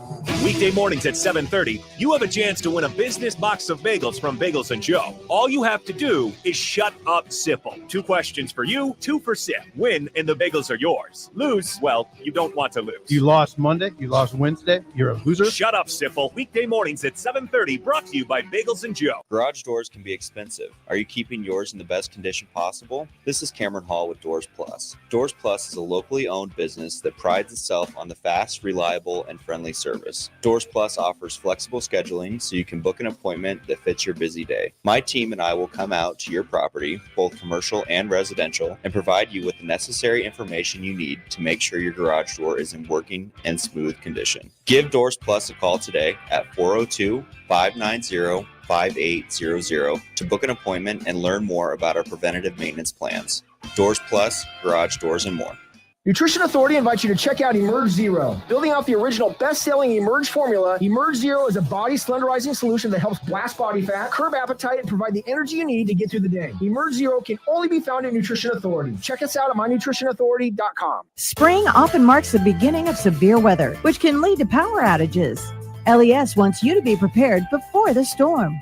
Restock your emergency kit, update your info with LES, and if you encounter an outage, report it at les.com/report. Hi, Sean Callahan here of HuskerOnline.com, inviting you to join us here on 93.7 The Ticket every Saturday morning now in our new time. We're on from 8 to 9 with the weekly Husker Online radio show. We'll give you the latest in recruiting. We'll talk about what's going on with both football, basketball, and we'll probably share a few stories from the inside. It's every Saturday morning right here on 93.7 The Ticket. It's the Husker Online radio show from 8 to 9 a.m. 93.7 The Ticket is proud to provide listeners with daily opportunities to win contests and prizes on our airwaves, and would like to take this opportunity to remind you of a couple rules. All participants must be 21 or older and must wait 30 days after winning a prize before participating in another contest. Once you win, you have 30 days to pick up your prize at the K&TK Studios, 1040 O Street in Lincoln, or your prize will be forfeit. Thank you for participating in our contest, and thank you for listening to 93.7 The Ticket.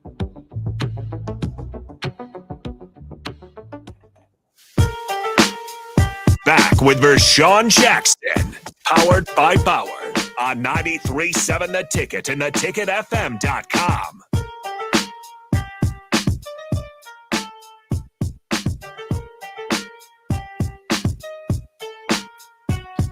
We are back here on the Captain Show on 93.7 The Ticket.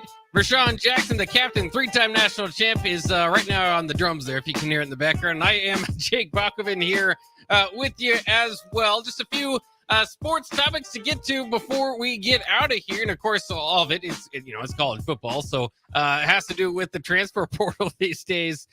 First of all, just an update. Jaden Mangum, a Michigan State safety who Nebraska was after, was in on him anyway, has transferred to Michigan. So that will add a little bit more fire and flair to that rivalry. Unfortunately for Nebraska, do not get the safety Mangum.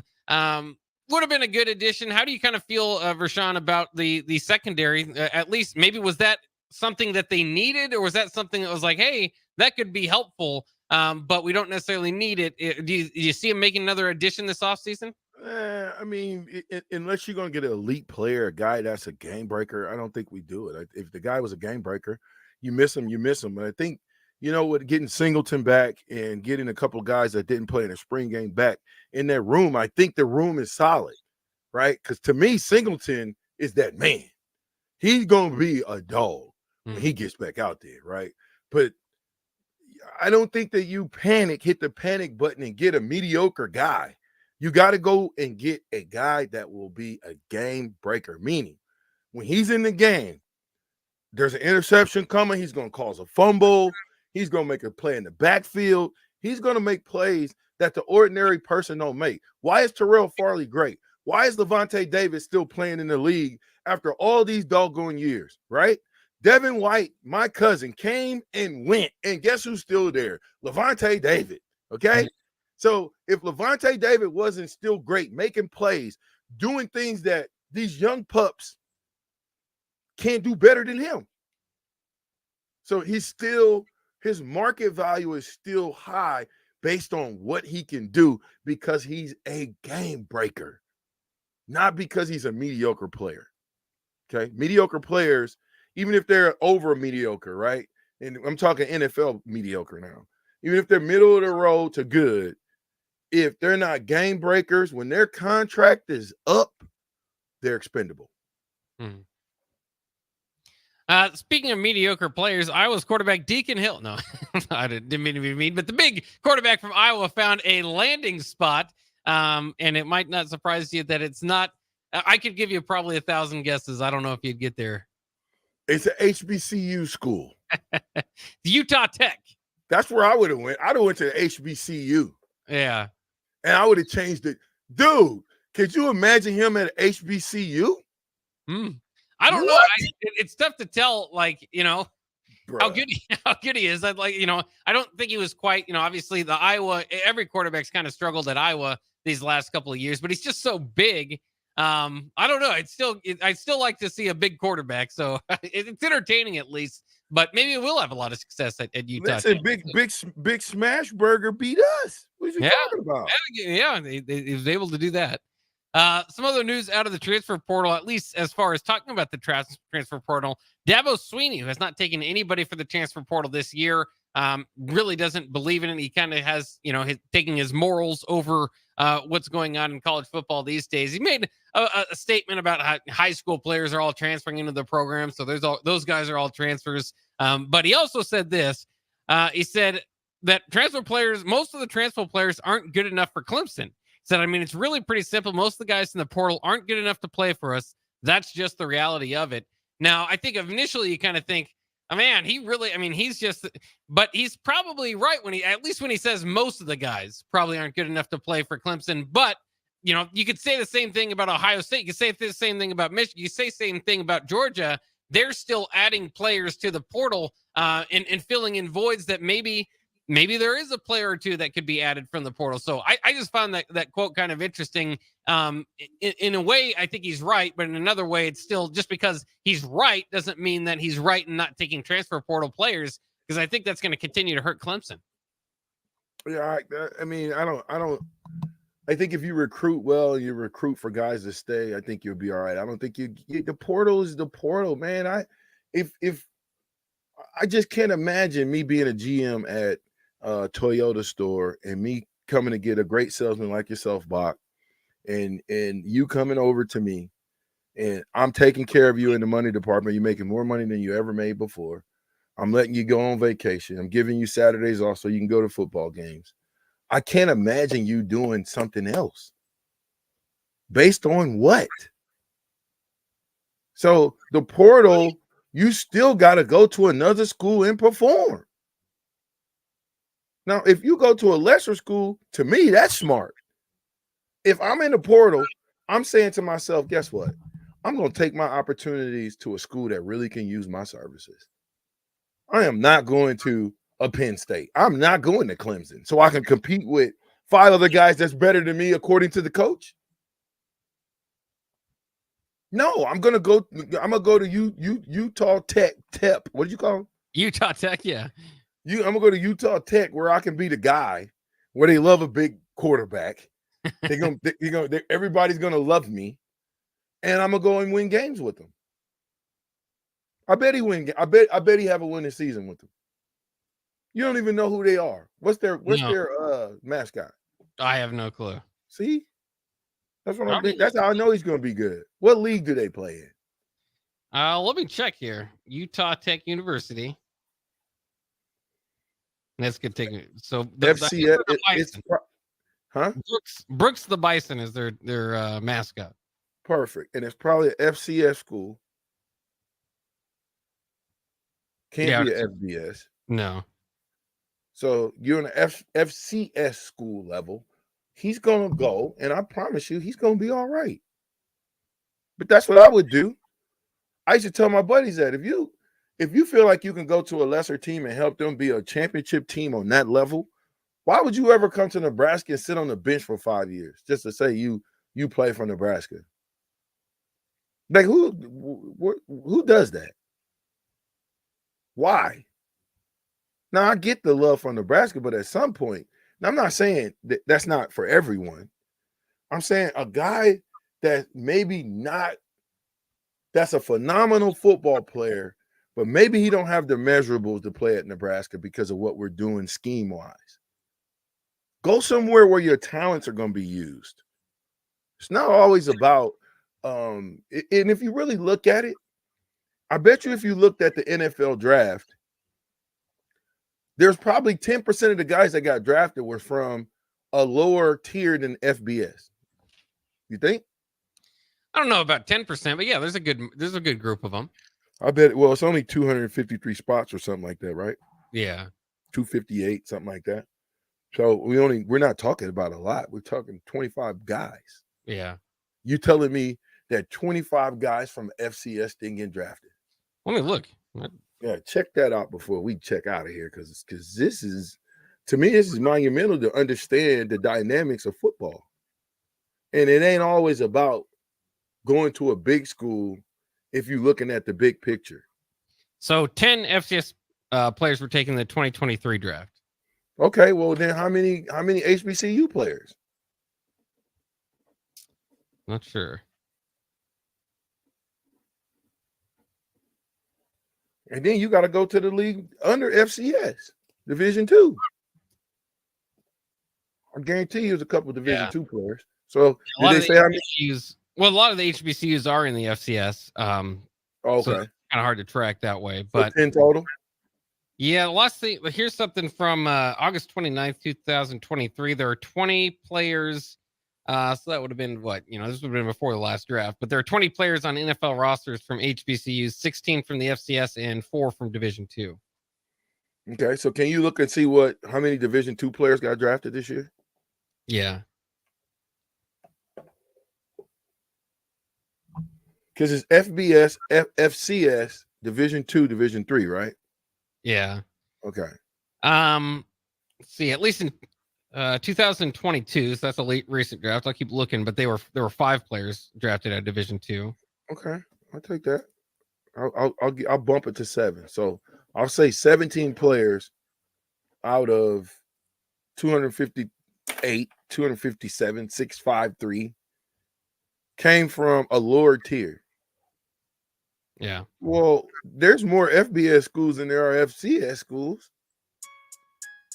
I don't know. I think I'll take my chances to be the best guy on a FCS team or Division II team where I can showcase my talents than me be the third option on a team full of dogs.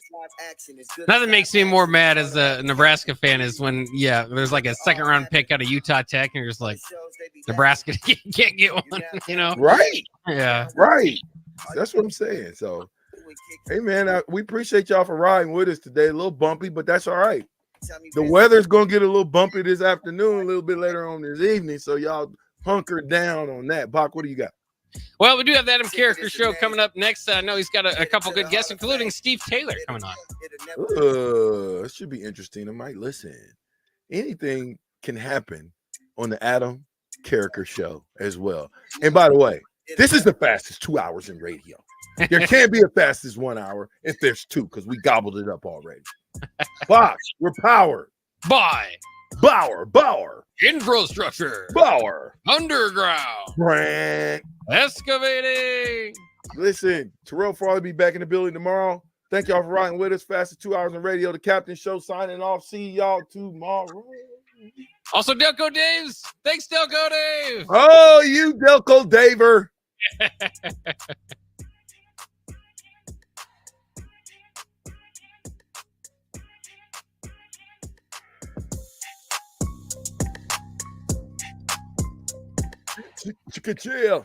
There are over 1,000 kids in Cedar's care today.